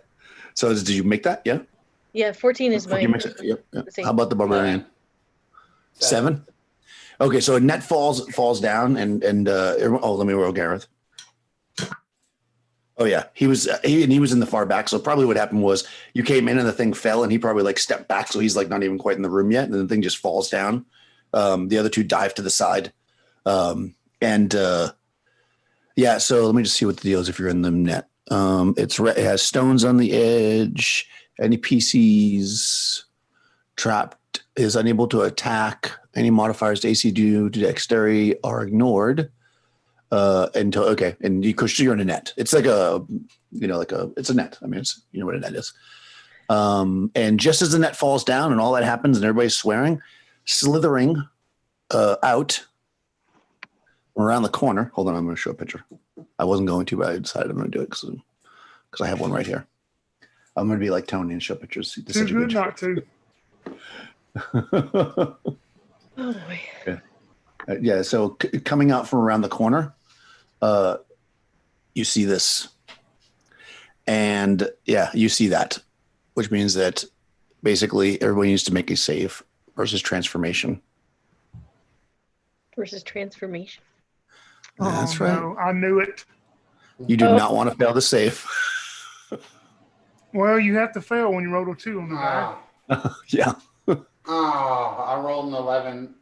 My Oh my plus God, 2 right. is still a 13. Okay. I rolled a 16. I was. Whew. Okay. So, the net falls. Everybody kind of recovers. You're looking around, and you just can't help. You hear some noise, and you just all turned, and you see. Oh, I should have shown you this picture. It's better. Hold on. Take that back. Show the one from Astonishing Swordsmen and Sorcerers. That one's from the module, which is cool, but it's like a different style. That would do the actual Astonishing Swordsmen and Sorcerers one. Oh, wow. Yeah, you see that? Yeah, that one's a little more scary. Okay. So you see that, and under the net, Stone rolled up with an awesome 21, perfect balance, berserker with his axe. Stone. And you turn away fast enough to not see it. In fact, you turn back away, and what you see is Garen drawing his sword, and he says, "Looks like I have to take care of you." And what do you want to do? I want to throw my rod at it and electrocute the shit out of it. Oh, at the Medusa or at Garen? Medusa, if I can. Okay, yeah, you can. Okay. All right, so we're going to roll initiative. Okay. If you're going to go out like a badass. Yeah, that's a hell of a way to do it. Okay, so if you're not going to look at her, so that you want us to make another saving throw, you will get a -2 on your attack roll. If you want to look at her, you won't get that, but then of course you'll have to make another saving throw or turn to stone, which I'm guessing you probably don't want to do. No. I'll Yeah. take Okay. that. So you're going to do that. She's going to she has a bow, I believe. And she's going to shoot you with her arrow if she can. And Garen's going to try to charge you and stab you with his sword. So let's roll initiative to see what happens. Roll a d6. I rolled a 4. 1. All right, you go first. All right, throw your rod. So how does it work again? Let me look at it. If hurled, the javelin transforms into a 30-foot bolt of lightning. Base damage on the bolt is 1 hit point per charge remaining. Okay. Avoidance save prevents half damage. Okay, so it's going to do 20 some odd points of damage, right? If she misses the save. It would inflict 60 hit points damage. So 30. No, that's if you have 6. That's if it has 60 charges in it. Oh yeah. So yeah, 20. It's equal to some your odd. charges. 24. Okay. Yeah. All right. So I'll just roll the save first. It would be 20. I used it 3 times. It would be 21. 21. Okay. So let me roll her save. She rolls a 9. Her saving throw is 15. So she fails. Okay. So let me see how many hit points she has because I have not rolled it yet. And I rolled, with my -2 to hurl it without looking. Oh, no, actually, I'm realizing I don't think you have to even do it because it's a spell. Oh, basically. okay. So I don't even think you have to do it. So don't worry about that. I'm going to say you hit. So I'm not going to worry about that. Let me roll her hit points. 3, 8. Oh, actually, can she even have enough hit points? Yeah, I guess she theoretically could. So I should roll 3, 8, 12, 15 plus 4 is 19. And you did 21? Yep. Yeah, you fucking roast her. Yeah, the Medusa, you got 1 fried Medusa. However, Garen is not very happy with that. Right. He's like, what the hell, bro? And he tries to stab you. I did that because we don't have, since Young's not in the game, somebody had to say bro at least once. Okay. All right, so Stab me. he's a, where are his stats? Oh, he's at the beginning. Yeah, he's gonna try to kill you. Now you're wishing you saved that bat thing. Right. Let's see. He got a 13. He is 6 fighter. 13 hits AC 1. Yeah, he hits you with the long sword. Okay. A long sword he's using it one-handed, I'll say, because there's not enough space really to use it two-handed. Long sword. Sword. Bastard. He should have a bastard sword because he is a bastard. Long sword, long or broad. One-handed D8, okay? 5 plus 3. 8 points of damage with the sword. Okay. Okay? You're not dead, right? No, I healed, remember? We healed up. Yeah, no. I'm just, so you're still up. So next round of combat, what do you want to do? He's standing there blocking. I am going to, I pull out what looks like a dagger with no blade, and I'm going to cast Flame Blade.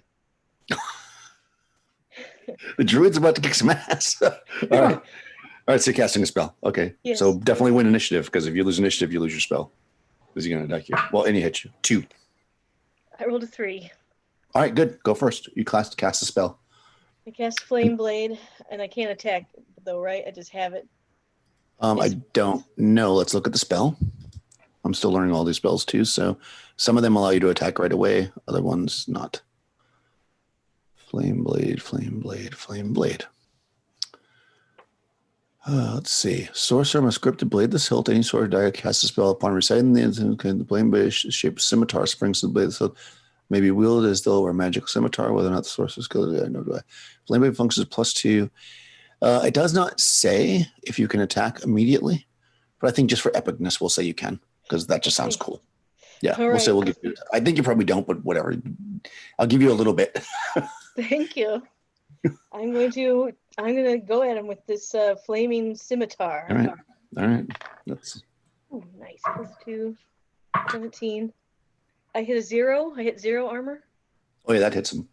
His Okay, AC is only awesome. 5. I'm so excited right now. And can I say I have it in 2 hands? I didn't. Maybe I Sure. should. Oh, goody. That means 1d10. I can get excited. Sorry. No, it's good. Yeah, it's good. It's good that you get excited before he slaughters you. Right, exactly. Might as well have some fun before he kills me. Oh, actually, he's a fighter. He has a D10 hit die. Oh, that was not a D4. There you 16. go. 8. So plus 2. 10 points of damage. Oh, nice. Oh, actually, that's pretty damn good. All right, good.